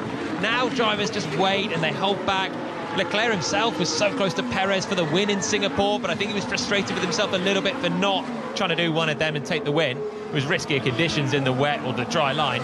There, he took the risk. He's got a Ferrari that's pretty fast, albeit not as quick as the Red Bull in the straight line. Sent it, and he's through. Now he's only 3.8 seconds behind Lewis Hamilton as well. Pierre Gasly's been given a 5-second time penalty for a safety car infringement. Here's Perez's radio. Leclerc went off. Just get back. Just get back. Yeah, but you need to give back the position. Just do it on the track. So that's a race engineer that is not really agreeing with Sergio Perez that Leclerc's move was unfair. I like that from the engineer there. Yeah. Just just getting back on track. I'm not going to argue with you, but you're wrong. But I tell you what, he's not too far away, Perez, and he's not quite able to get through that time around, but we'll see now what Leclerc's pace is. Jenny Gow is in the pit lane. I am, and I tell you what, I've got a great view of the grandstand. They went crazy when Leclerc made that lunge. They're all on their feet, chucking stuff around their heads, delighted to see Leclerc and the Ferrari doing so well. Pretty knowledgeable group of spectators here today. Oh yeah, absolutely. Lap 31 of 56. Verstappen's leading now, 2 seconds ahead of Lewis Hamilton. On that last lap, they're lapping pretty similarly. So how much is Verstappen sort of keeping in the pocket? And what can Leclerc do now he's in clear air? Well, the answer on that last lap was a 1 minute 42.0. And that was in clear air. And Perez is right behind him, actually. Only 4 tenths back as they came up into turn 1. So I don't think Leclerc's got the pace to close in on Hamilton and Verstappen at the moment. His main thing is going to be needing to shake Perez from behind. And Russell is right with them as well. So 3 cars for third place now. A Ferrari, a Red Bull and the second Mercedes. The sound you can hear is a replay of Pierre Gasly copping a 5-second penalty for dropping back too much under the safety car.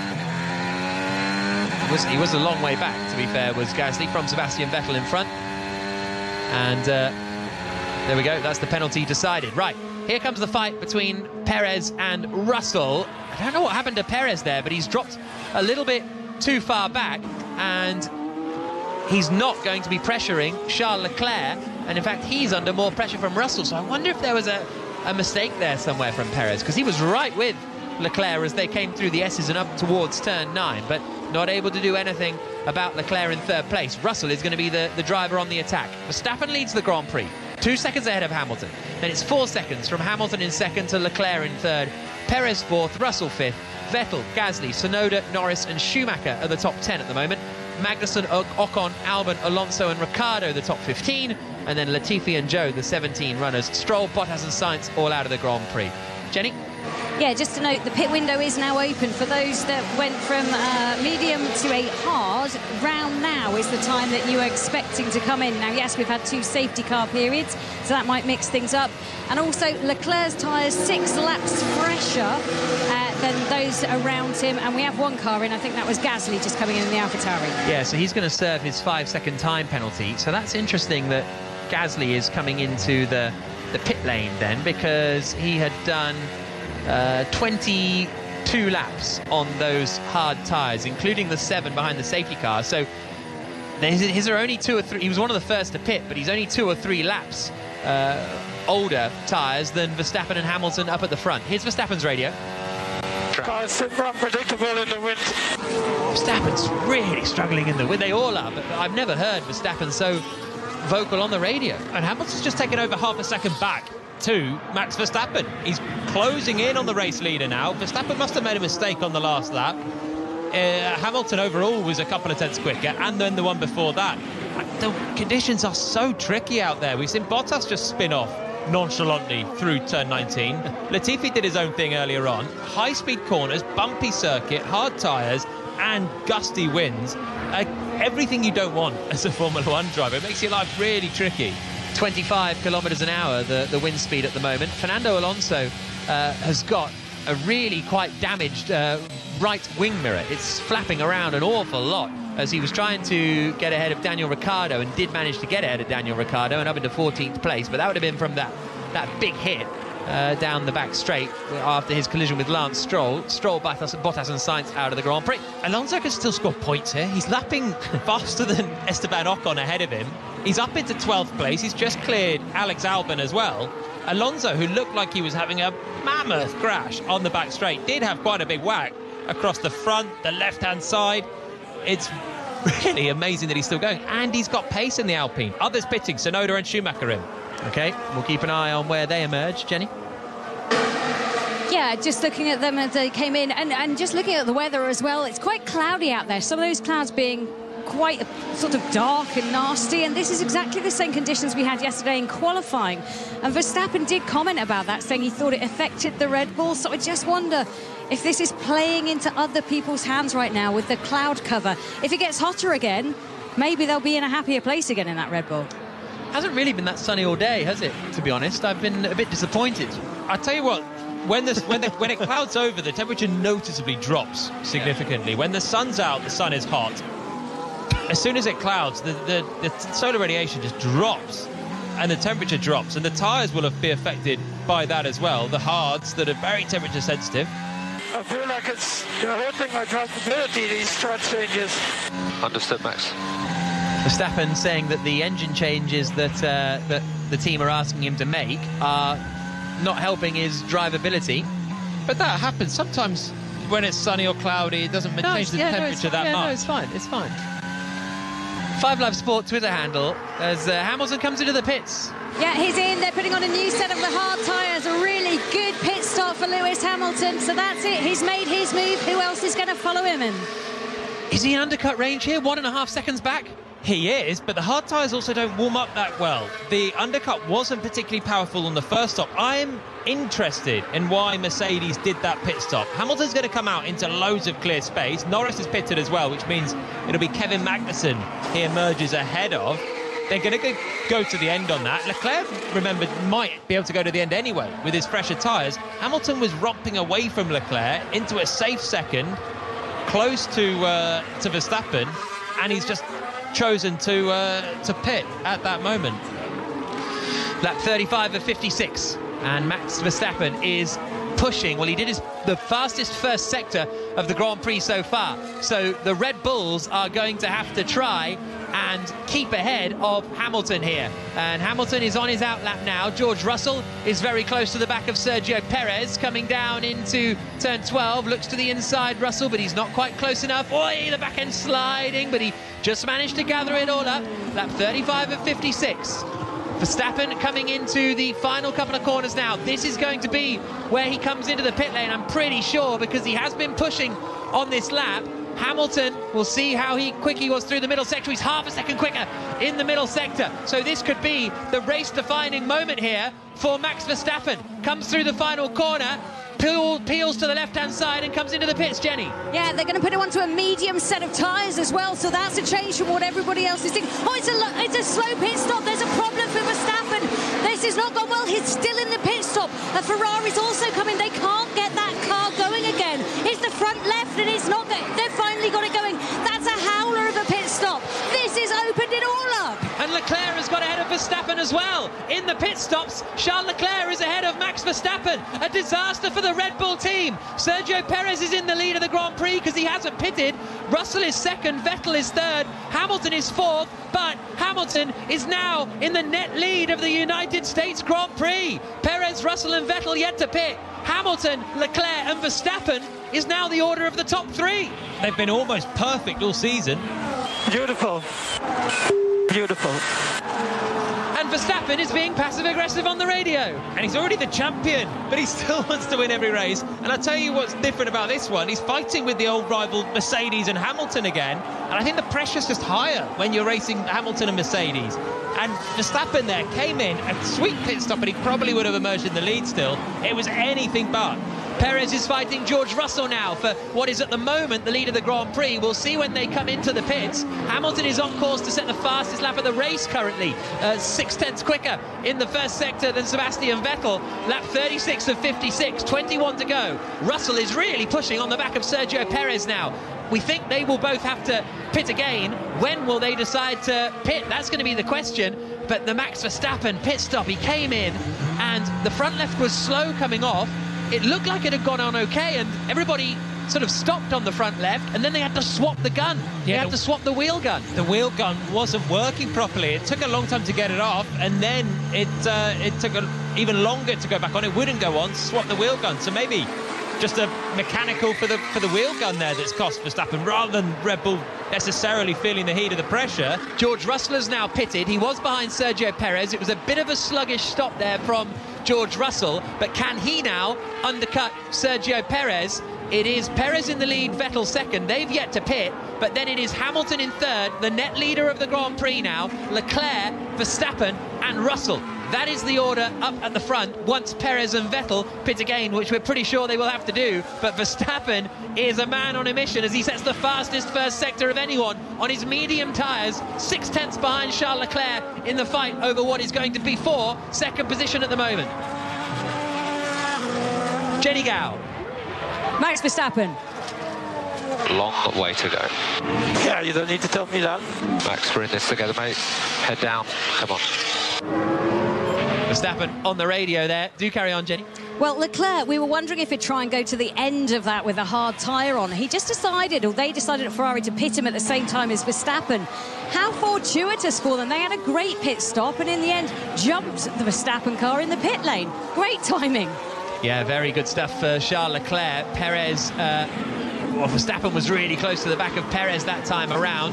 George Russell is having to fight off Kevin Magnussen a little bit after Russell has made his pit stop. But when is Perez going to pit? Well, the problem for Russell is that squabbling with Magnussen is going to cost him a little bit of time. Is Perez coming in this time around? No, he's not. So Perez stays out on the hard tyre. Vettel in second. We think they both have to pit again. And are we going to see a Perez hold-up Hamilton vibe, which we saw in Turkey a couple of years ago, which we saw in Abu Dhabi a couple of years ago? Possibly. That's the only thing they've got left now at this stage to try and help Max, unless Max can help himself. Leclerc defends into turn 1. Verstappen has the red mist right now. He's got the medium tyres. The Ferrari has the medium tyres as well. The Mercedes ahead now. Hamilton is on the hards. Verstappen is crawling over the back of Charles Leclerc. But Leclerc doesn't have the straight line speed that the Red Bull will have. So you think if Verstappen can stay this close coming out onto the back straight, he'll have a good opportunity at getting ahead of Leclerc down into turn 12. Lap 38 of 56. Hamilton is in the net lead of this race, although he's running third on the road. Leclerc second, Verstappen third.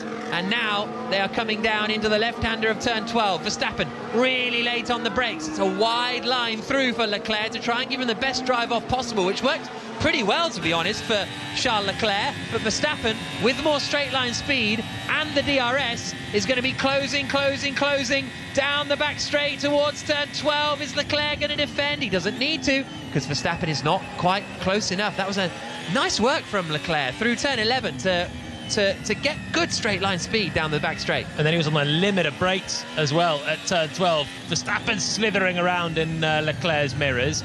Leclerc also on the limit of brakes, just trying to fight his own rear end down towards 12. All the cars sliding around. It's really tough out there, but Leclerc's got to soak up so much pressure. Yeah, Perez into the pit lane now. Joe is being warned for track limits. So what happens with Perez? Where does he emerge? It's a new set of the medium tyres. It's a bit slow for Perez as well. 3.8 seconds, not quite as disastrous as Max Verstappen's pit stop, but it was reasonably poor. We'll see whether Russell gets out ahead. And it's a late lunge from Verstappen into turn 1. Flies it to the inside of Charles Leclerc. Leclerc gets the cutback and holds the place. Really aggressive move from Verstappen, but the Ferrari is able to hold on to second position at the moment. Brilliant racing between what were the two title protagonists at one point this season.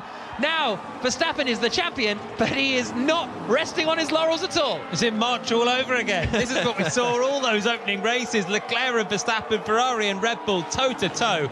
Brilliant dicing once again. Verstappen is so quick, but Leclerc saw that one coming last minute, tried to cover it off, wasn't enough, got him on the exit, but this one should now be done. Verstappen's so close, exiting turn 11.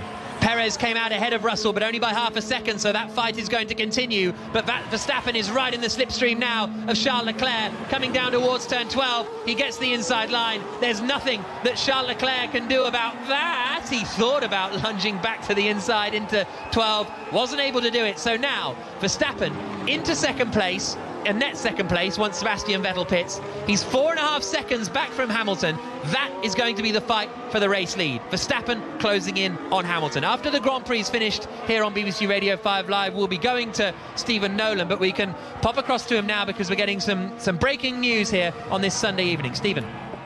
Yeah, and it's big news. Boris Johnson. That's going to be a big show. We'll see you then. Thank you very much, Stephen. Lap 41 of 56. Hamilton has just taken the lead of the race away from Sebastian Vettel. He was in the net lead of the race anyway, but Hamilton now in first position. Vettel is second, but Verstappen is closing in on him, and Vettel still has to pit. And then it's Charles Leclerc who will be in a net third place. Verstappen got ahead of Leclerc, but hasn't sprinted away from the Monegasque man. The Ferrari driver still keeping it in behind him. We're on lap 41 of 56, so 16 laps to go. And this is the United States Grand Prix from the Circuit of the Americas, about 20 minutes downtown from, or 20 minutes south of downtown Austin. And we've just got 3 Formula One races to go at the end of this one. We'll have the Mexican Grand Prix for you next weekend, and then Brazil and Abu Dhabi rounding out the season. Carlos Sainz started this race on pole position in the Ferrari, got hit by George Russell at the first corner, which sent him spinning. Russell has only managed to recover to 6th place. Sainz was out of the Grand Prix. We had a couple of safety car periods because Valtteri Bottas crashed at turn 19, and then Lance Stroll and Fernando Alonso had a crash as well. Alonso is still going and is now up into 8th position despite having had that huge crash. Into the pits comes Sebastian Vettel. So now it is, they are as they run. Hamilton leads 3.2 seconds ahead of Max Verstappen, and he is 0.8 of a second ahead of Charles Leclerc. It's a slow pit stop for Sebastian Vettel and Aston Martin. This is a real disaster for Aston Martin, because they were running so strongly today in a fight for 6th position in the Constructors' Championship, but with Stroll out of the race, Vettel's now going to drop out of the points. Bad news for them. Jolyon Palmer, the former Renault F1 driver, myself, Jack Nicholls, here in the commentary box overlooking the final corner. Down in the pit lane is Jenny Gow. Oh, what an upset then for the guys down at Aston Martin. They were looking so good. I wondered if they were going to try and get really racy with Vettel and put him on a soft tyre. They've not done that, but a disastrous pit stop for the team has crippled their challenge out there. Lap 42 of 56.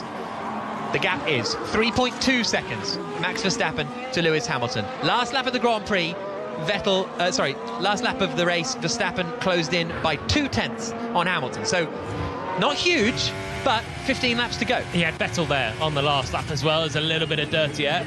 Oh, Norris has sent a huge lunge in on Pierre Gasly. And no, it's Tsunoda. And he's got ahead of Yuki Tsunoda, Norris, and up into 12th place as he will now try and close in on Joe. He's been behind Tsunoda for a long time, and I think there was a bit of frustration there from Lando. A big lunge. He made it through. It was a nice move, but it was a risky move from him. Some great fights behind. And, you know, with Sebastian Vettel's long pit stop there, Kevin Magnussen is in 6th for Haas right now. Surely we'll have to pit again, which will put Fernando Alonso coming through for best of the rest after everything that he's had. Remarkable. When we record the Checker Flag podcast later, I feel like I need to re-watch this race before we do it, because I feel like I've got no idea how anyone is anywhere. Alex Albon's 9th again. Alex Albon's back into the points now. Has he got to stop again? He must do. Yeah, he's done 23 laps on these hard tyres, but still he's having a good, strong race. Yeah, others have pitted out of the points, and they're now catching Albon. There's a bit of a train. Zhou and then Lando Norris is on a charge. Does Norris fancy another lunge? Yes, he does, at the inside of Zhou. This one's a little bit more straightforward for Lando, and he's up into the points then. Zhou might think about fighting back, but can't on the exit of turn 1. So Norris now staring at the back of Albon's Williams for 9th place, and then it's the two Alpines, 7th and 8th. Magnussen's had a really good drive here in the Haas as well. Home race for Haas, and running in 6th. 13 laps to go. Everyone just hoping at this point, if you're running in the points, you can just cling on because there are faster cars behind. This is up there with Silverstone, I think, the best race of the season. Yeah, and let me add to it, Leclerc's still with Verstappen. Yeah. So whilst Verstappen's trying to charge down on Hamilton, actually making not huge progress, still 3.3 seconds at the moment, Leclerc is still right with him. So we've got a Mercedes being hunted down by a Red Bull and a Ferrari. I like it. 14 laps to go. In the big news of the day, Nicholas Latifi in 16th place has been handed a 5-second time penalty for forcing another driver off the track. Not sure who that driver was. Daniel Ricciardo's having a horrible day out there. He's down in last place in the McLaren. His teammate Lando Norris up in 11th and being aggressively attacking, as we saw a few moments ago. Alex Albon is next on his list, and he's just 8/10 back from him. The top 10 is Hamilton, Verstappen, Leclerc, Perez, Russell, Magnussen, Alonso, Ocon, Albon, Norris. And the gap on that last lap came down by 0.6 of a second. Verstappen chipped away at Hamilton. Yeah, he's closing in. I think Hamilton's had a scruffier lap on the last lap, but that's coupled with Verstappen picking up the pace. Still Leclerc is going with him. Still Leclerc is in the DRS zone. Albon defends from Norris now down towards turn 1. Norris tries to send it around the outside at the first corner and pulls it off. Lovely move that from Lando Norris in the McLaren. Gets up into 9th position, and his next charge will be to catch Esteban Ocon and Fernando Alonso, the two Alpine drivers. And Norris is on fresher tyres than Alonso and Ocon, and he's a second a lap quicker too. So things are looking good now for McLaren, and I wonder if Alonso and Ocon will have to pit again, because we've only got 13 laps to go. Jenny Gow? Yeah, I think so. I think Magnussen, Alonso, Ocon, Albon will all have to come into the pit, maybe Zhou as well. They're all going to have to stop again for another pit stop, which could accelerate Lando Norris in his McLaren right up the order. Yeah, looking good for Norris. Just having a look at Latifi forcing Schumacher off track at turn 12. They ended up both going off the track and Schumacher keeping the position, but Latifi still gets the pen. It was pretty clumsy defence there. Schumacher on the outside. Latifi, there's a bit of contact, round him off. Doesn't probably need to be a penalty on top of the fact that Schumacher just took the place. But hey, that's the drama for 16th.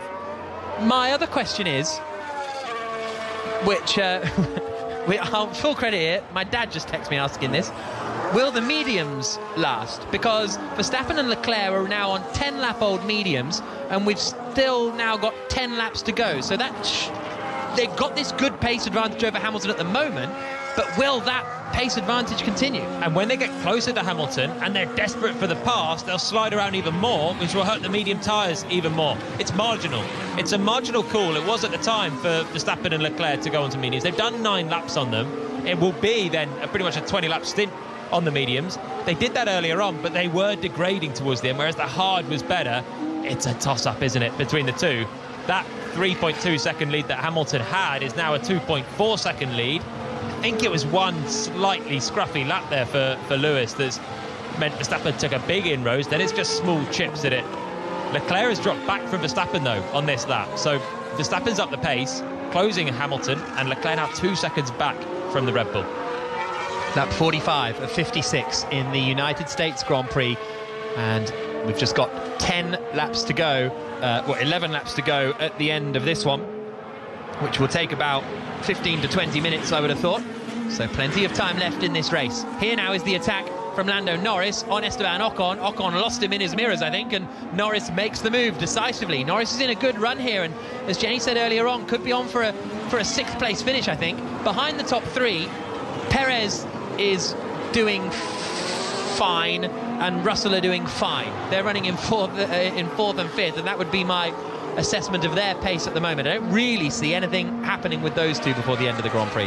No, Leclerc made a mistake on the last lap. He lost 1.2 seconds to the two ahead. So we've got to remember, it's still windy, tough conditions out there. There are mistakes being made from the best drivers, and Leclerc just dropped away from Verstappen with that and moved slightly closer to Perez. But I think Perez and Russell so far proving it to be not quite in that A race. Hamilton for Mercedes, Verstappen for Red Bull, and Leclerc for Ferrari, although Leclerc's dropping yet more pace on this lap again. So Leclerc drifting away.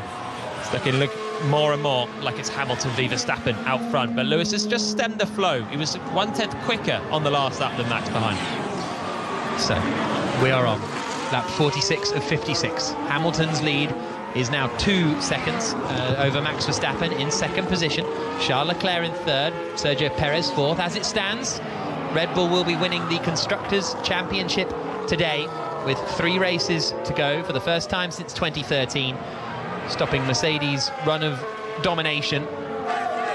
But there's still lots of excitement over the fight for the race win, because on that last lap, Hamilton was 1/10 of a second quicker. They're now coming into the final corner at Andretti, in front of our commentary box window and over the timing beam, and the gap on that lap came down by 4/10 of a second. 10 laps to go, 2 seconds between Hamilton and Verstappen. This fight is absolutely on. Does Verstappen have enough life in the tyres, though, once he catches the back of Hamilton? That's going to be the big question. Hamilton is inconsistent. He just dropped half a second on that lap compared to his previous lap, which for a Formula 1 driver in a long race, lap to lap, is quite a big deficit. He lost 4/10 of that in the middle sector, so he's made a little mistake in there. There wasn't traffic. Verstappen does the fastest first sector of anyone. He's really, really on a mission now. If there's any question over his drive after wrapping up the championship, whether he still wants to win Grand Prix, have the co-founder of the team and Red Bull pass away the day before, have him already in that zone of winning it for Dietrich Mateschitz, then throw in a slow pit stop, and you are getting unstoppable Verstappen. That's what that recipe delivers. But if there's one man out there who can stop him, could be Lewis Hamilton. 1.6 seconds the gap, though. It's come down 4/10 of a second on that one lap alone, and Leclerc's gone. Charles Leclerc, I don't know, 3 or 4 laps ago, he's right there. He's less than a second behind. Leclerc's out of the fight now. He's dropping actually quickly back towards Perez now. Perez might even fancy a sniff of a podium. 3 seconds between those two. Leclerc was so close for so long, but maybe he was damaging his tyres in the process. His mediums, that is the same as what Verstappen's on. But Verstappen's had a clearer run of it, and he will now be starting to show himself in the mirrors of Hamilton out front. 1.5 seconds the gap. Mercedes, have they got enough pace? Have they got enough straight line speed as well? 6/10 the gap this time around. Verstappen 6/10 quicker than Hamilton. He's going to have a wide Mercedes here. Well, that brings me on to my question.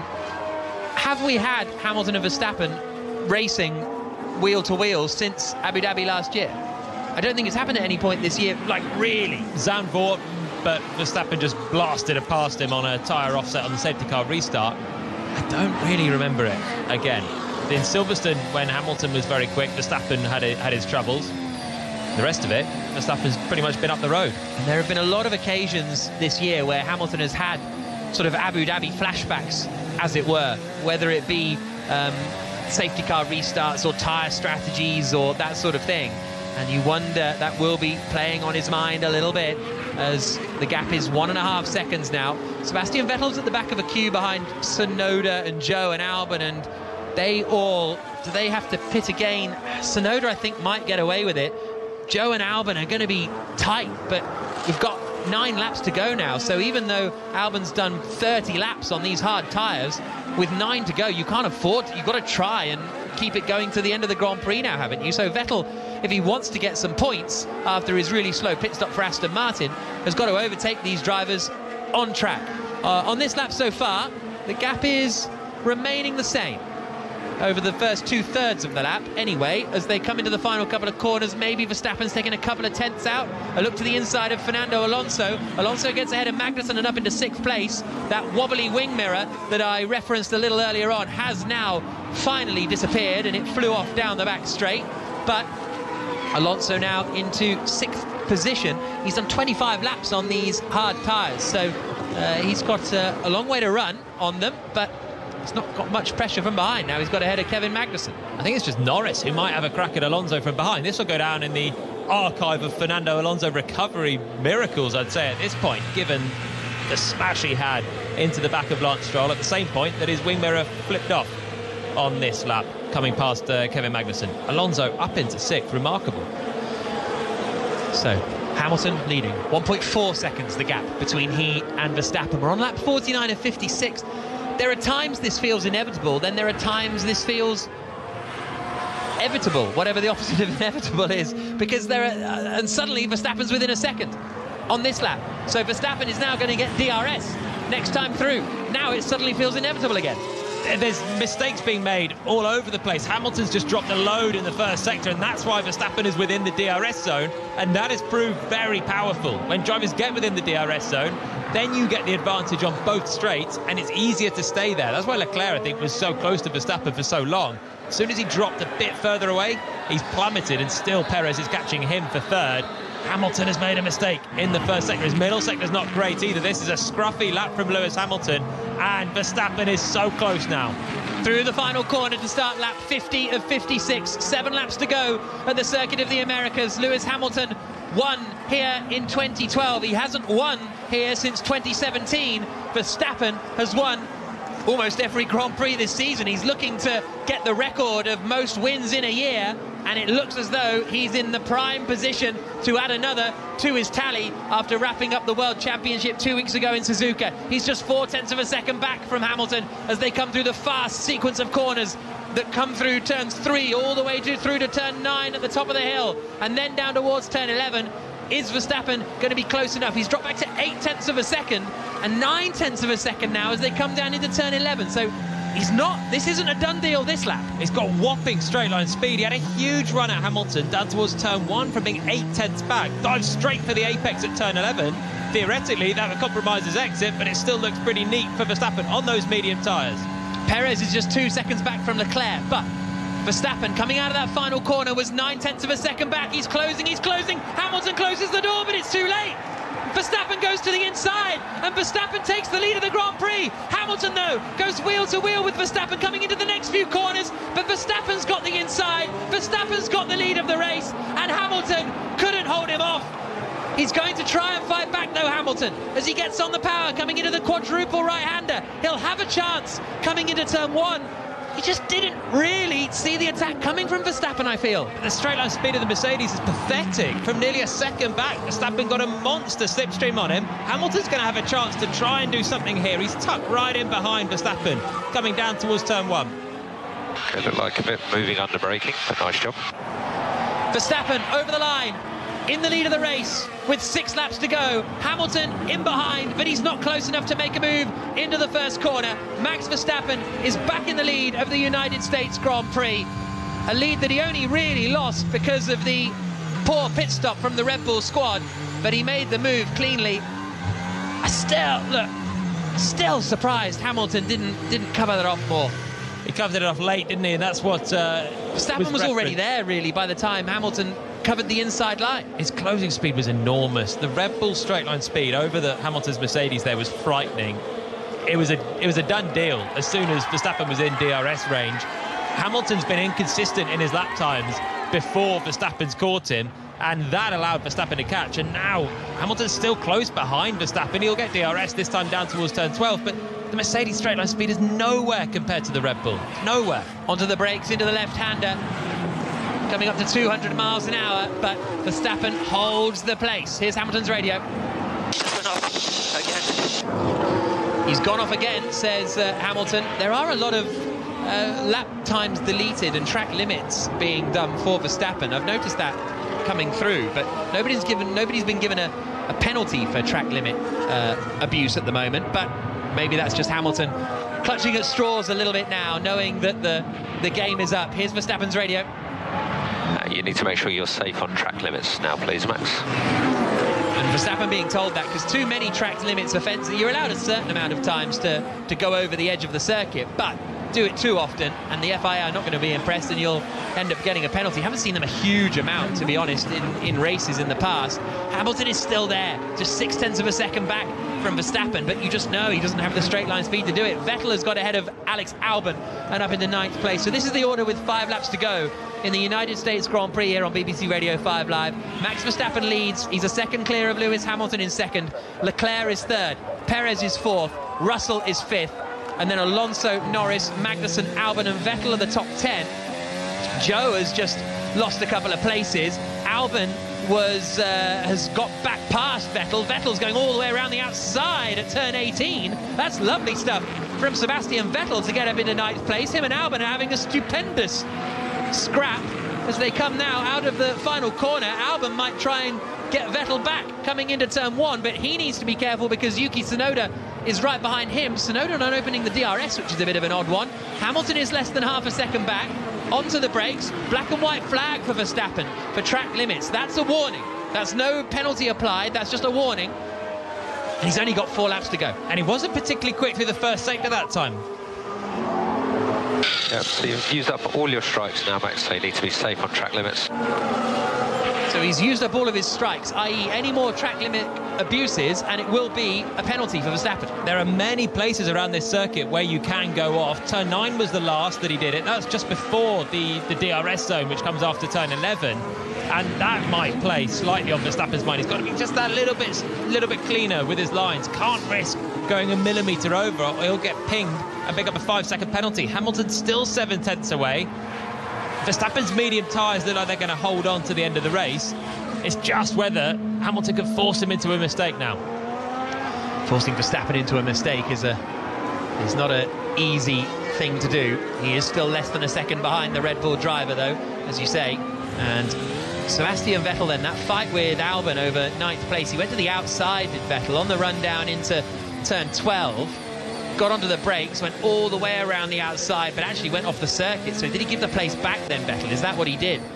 Maybe in order to keep Verstappen behind. In order to let Albon back through, because he knew he'd completed the overtake unfairly. That's why he then had to re-overtake him. 0.8 of a second the gap. Hamilton does the fastest first sector of anyone in the Grand Prix so far. The DRS is open down the back straight. So Max now at 3 strikes. He went off at turn 20. And Hamilton saying he went off at turn 20. That hasn't come up on the timing screens just yet, but he's on 3 strikes for Verstappen. Any more track limit abuses, and he's going to get in trouble. Big lock-up from Hamilton, coming into the tight left-hander at turn 15, and that's cost him a bit of time. That might be just what Verstappen needed to open up over a second and get Hamilton out of the DRS range. He was still just lurking there. They've been trading sector times, trading lap times since Verstappen came through. But this time I think it's going to be over a second now with Hamilton's lock-up. Easy to do. Into that corner, you're turning left, you're trying to brake. It's another little mistake. Copy. Hamilton now on the radio at every corner saying, maybe Verstappen went off here? Well, he's had a good view until now. Now he is 1.2 seconds back. The view just getting slightly worse as Verstappen moves further forward. Hamilton actually went over track limits turn 9 on that lap as well, joining Verstappen in the game of using up all your strikes at this stage. 3 to go. Max Verstappen leading the way, 1.2 seconds ahead of Hamilton. Tsunoda has just got ahead of Albon and up into 10th place in the final point scoring positions. Hamilton has actually just been given the black and white flag as well for track limits, so they've both used up all of their strikes, as Jolyon says. And here's Verstappen's radio. Hamilton now also 3 strikes on track limits, so just keep it safe from here, Max. Verstappen being told to keep it safe. Red Bull looking set to win the Constructors' Championship. In fact, well, actually, if Verstappen and Hamilton both retired, Leclerc maybe could keep it alive, but broadly speaking, it's going to be won by Red Bull this afternoon with 2.5 laps to go. Charles Leclerc is 4.4 seconds back from these front runners now. He's lapping at a similar pace all of a sudden, so the pace disappeared for Leclerc, but now he's sort of doing all right. He's 2.2 seconds ahead of Sergio Perez. George Russell is 5th. Fernando Alonso is 6th under big pressure from Lando Norris. Alonso and Norris right together in that fight over 6th position. Magnussen is 8th and hasn't pitted. Magnussen's still going to get this done on a 1-stopper, is he? Kevin Magnussen. It's been some 35 laps on these medium tyres. He is 4 seconds ahead of Vettel, lapping 1.4 seconds slower, but Magnussen might pull this off here for what would be a tremendous race for the Haas team. 2 to go. Max Verstappen across the line in the United States Grand Prix, Jolyon Palmer. And he's now 2 seconds clear of Lewis Hamilton. Is the game done now for Hamilton? That straight line speed that Red Bull have is such a weapon. We've seen it already this season with Verstappen charging through from lowly grid positions, making easy overtakes. But that one was, again, just as soon as he got behind the Mercedes, which seemed particularly slow on the straights, the move was just a given. And then when Hamilton was a similar length back, getting DRS, barely getting a sniff. It's like, look, I know people hate it when I do terrible football comparisons, but the Red Bull kind of feels like Adama Traore. It's like, there's nothing you can do. Like, okay, they're just so fast in a straight line. What are you going to do to stop? Didn't Wolves lose 4-0 today? Yeah, all right. And you were bragging about how you were at Palace the other day when they lost there as well, so great. But you know what I mean? It's just, as soon as they're close, with that straight line speed, unstoppable. A lap and a half to go. The checkered flag is waiting for Max Verstappen, and he is now 3 seconds ahead of Lewis Hamilton. It's been a really, really good drive, this, from Verstappen. There's no doubt about this. And you know, is this one of the hardest races he's had to win this year? He's had it because he's had such a dominating season and so many cars. You know, this is a tougher race than when he started 14th on the grid. It is, because Mercedes has been good. He's basically just been held back by that long pit stop. Without that, it's not that tough a race. Probably he controls it from the front. But that gave the chance to Mercedes and to Leclerc as well. Leclerc did Hamilton a bit of a favour holding Verstappen back for as long as he did. Then Verstappen was through, and then Hamilton just in the end couldn't do enough. He's had some great victories though. As much as he's dominated this season, he has also had some fine battles that he's won out. Thinking back to Jeddah, it was a race-long fight with Leclerc. Miami, he came past both of the Ferraris. Zandvoort, he had to do it the hard way with Hamilton as well.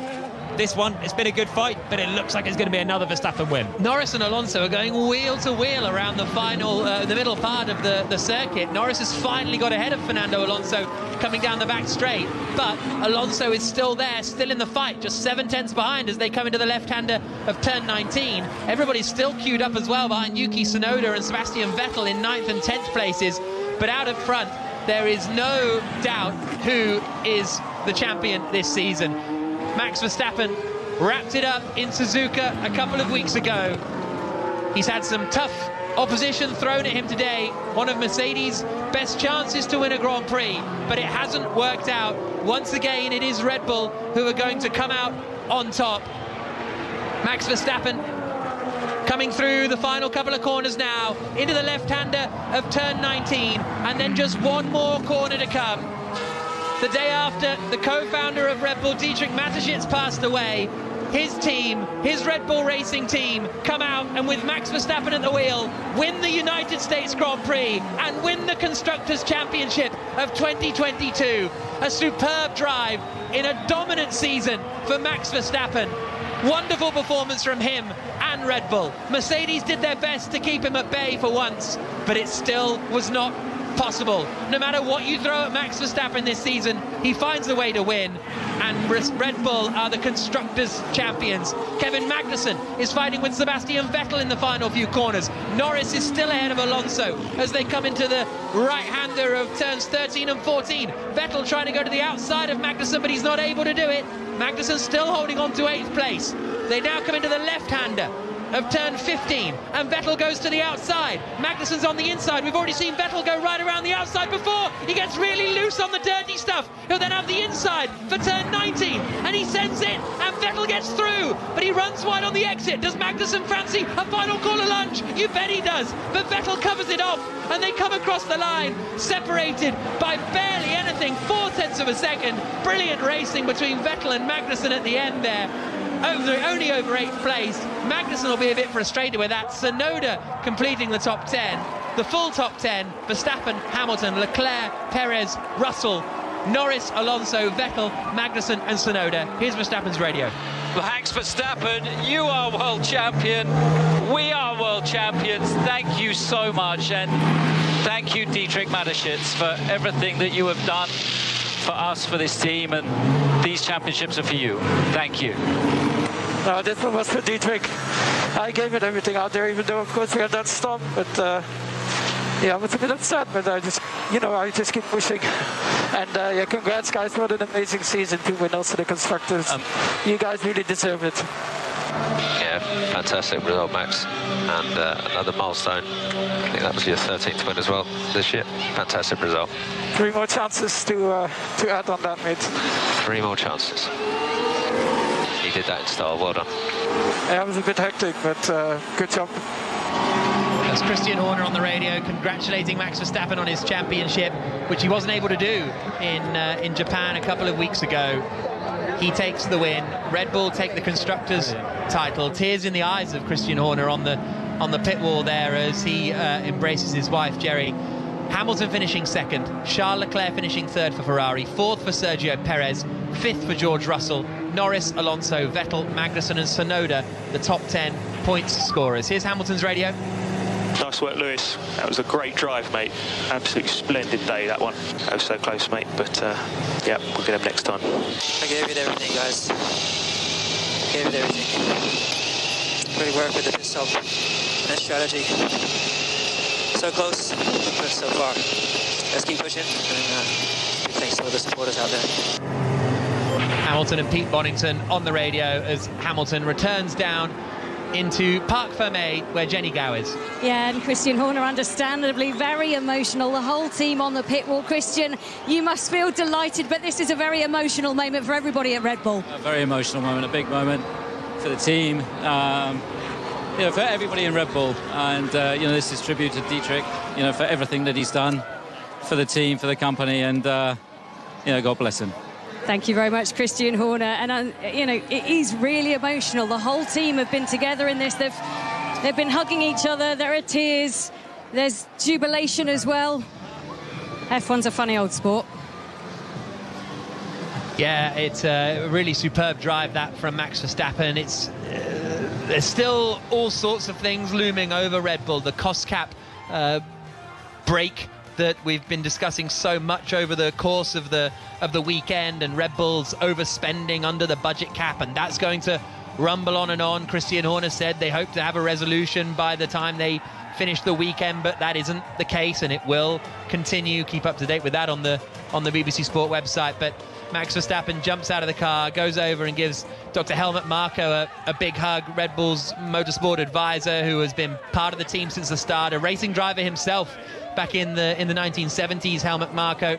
And Verstappen is now celebrating with his team in Parc Fermé, and this is going to mean an awful lot to them. As I say, lots of question marks around Red Bull still to come with the cost cap and all of those things that are evolving, but there's no doubt, as a team, they have built probably the best car of the seasons, but also they have executed their season almost perfectly. Jenny? Yeah, Max Verstappen just in front of me now, embracing his friends and family who have come to watch him, and also jumping into the team. A lot of them wearing Stetsons right now as the ticker tape starts to fall. Utter joy for this Red Bull team after yesterday's devastating news about Dietrich Mateschitz. He wanted to go out there and do it. He's done just that, and what a race it was for him to do that too. Race of the season, that for me. Really, really enjoyable Grand Prix, and Verstappen taking the win. And it's so interested to see what Hamilton's reaction is like when we'll be hearing from the top three in a few moments' time. You can hear the chants for Checo from the grandstands. As I say, a lot of Mexican support here in Texas, as you might expect. We'll have Stephen Nolan coming up at 10 o'clock this evening, and he'll have plenty more reaction to Boris Johnson pulling out of the leadership race for the Conservative Party.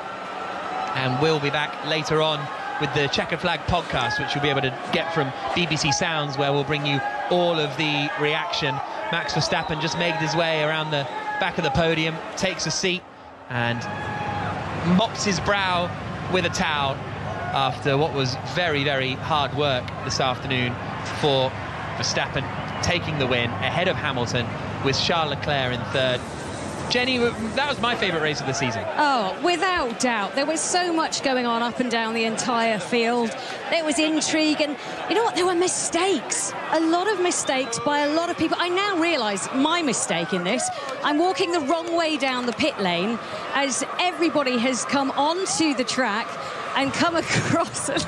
I'm definitely going against the flow here, but it's incredible to see so many people that are on the track. I'm just going, oh, Jonathan Wheatley's just come over to give me a cuddle. Jonathan, you must be delighted. I know we don't normally speak to you, but you're constructor champions and you're so integral to this team. You've been with them from the start. Just how do you feel?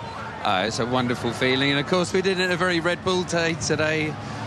Problem in a pit stop, and then Max just showed his class. I mean, yeah, it's amazing. Sporting director, I'll let him go off and direct some sport, I suppose.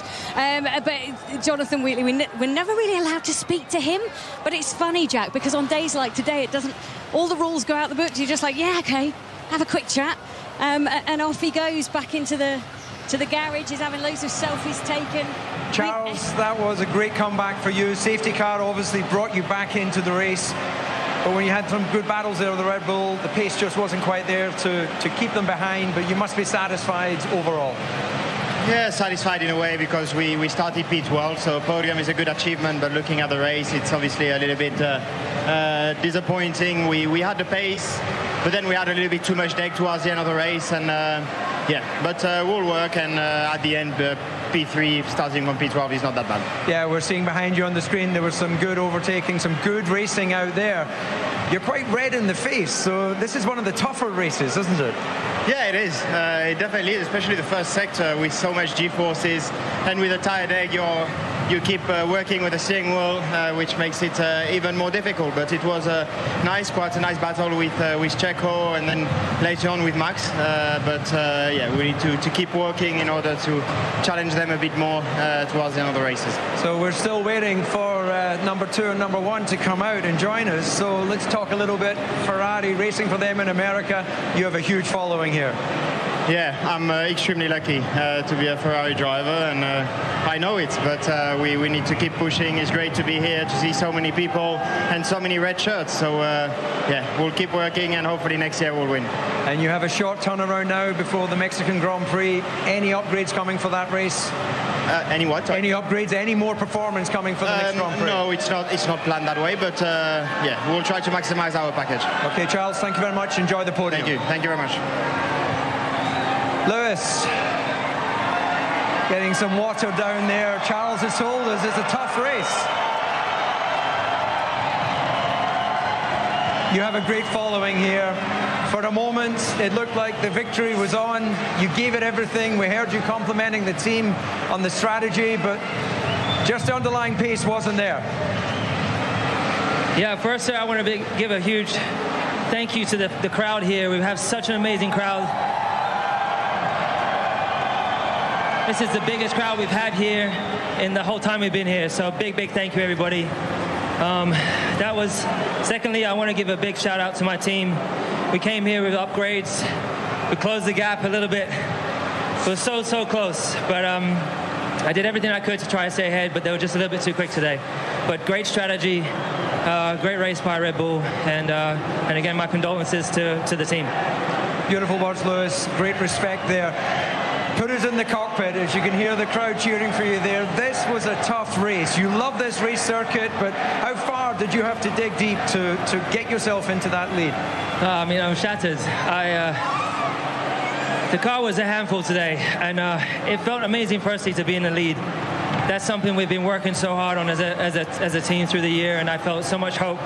But it's okay, we'll hold on to that, we'll keep pushing, we'll try and give it everything we can in these next three. He'll come to us at some stage, so.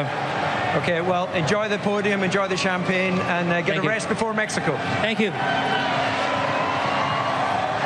Ladies and gentlemen, your race winner, Max Verstappen.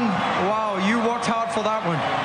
It looked at a certain moment, it was slipping away. The pit stop, very uncharacteristic. There was an issue clearly with the wheel gun, but then you got your head down.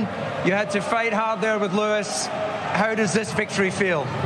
Yeah, it was a tough one. I mean, it was all looking good, but then, of course, pit stop was a bit longer than we would have liked, so I had to find my way forward again. But, yeah, we gave it everything out there today, and, of course, it's a very difficult weekend for us, so this one is definitely dedicated to Dietrich himself, what he has done for everyone. The only thing we could do today was win, and even though after the pit stop it was not looking great, I gave it everything out there, and I pushed to the limit to come back. So we saw you embracing with Helmut Marko as you got from the car. He's been instrumental, obviously, in so many drivers' careers. A great moment on reflection on the life of Dietrich Mateschitz to win the Constructors' Championship here as well. So, along with Checo, a great team effort this year. Yeah, of course, we had a big chance to win the Constructors here, and of course, you want to do that in style, and I think we did that today. Yeah, we're seeing behind on the screen the battles that you had, first of all with Charles and the Ferrari, and then of course Lewis here on the brakes. You had the DRS, you had to make it stick, and the battle continued to the next corner. Yeah, it was a few corners, but this is a great track anyway for battling. Like if you pass a one corner, you can come back in the next, and yeah, it's really enjoyable to drive here. Does this victory mean more to you because of the emotion of the weekend, because of the passing of Mr. Mateschitz, than other victories? It definitely means a lot to me, to the team, because you know he was so important for the whole team. He's so instrumental, and of course it will all continue. But we really wanted to have a good result today, and yeah, this is of course amazing. Well, very well done. Go and enjoy the podium ceremony. See you in Mexico. Max Verstappen, a two-times world champion, and Red Bull finally wrestle back the Constructors' Championship. They've wanted to do it since 2013. It's been a Mercedes domination since that point, but today the tides have turned, and maybe most appropriately with the emotion bubbling over on the Red Bull pit wall.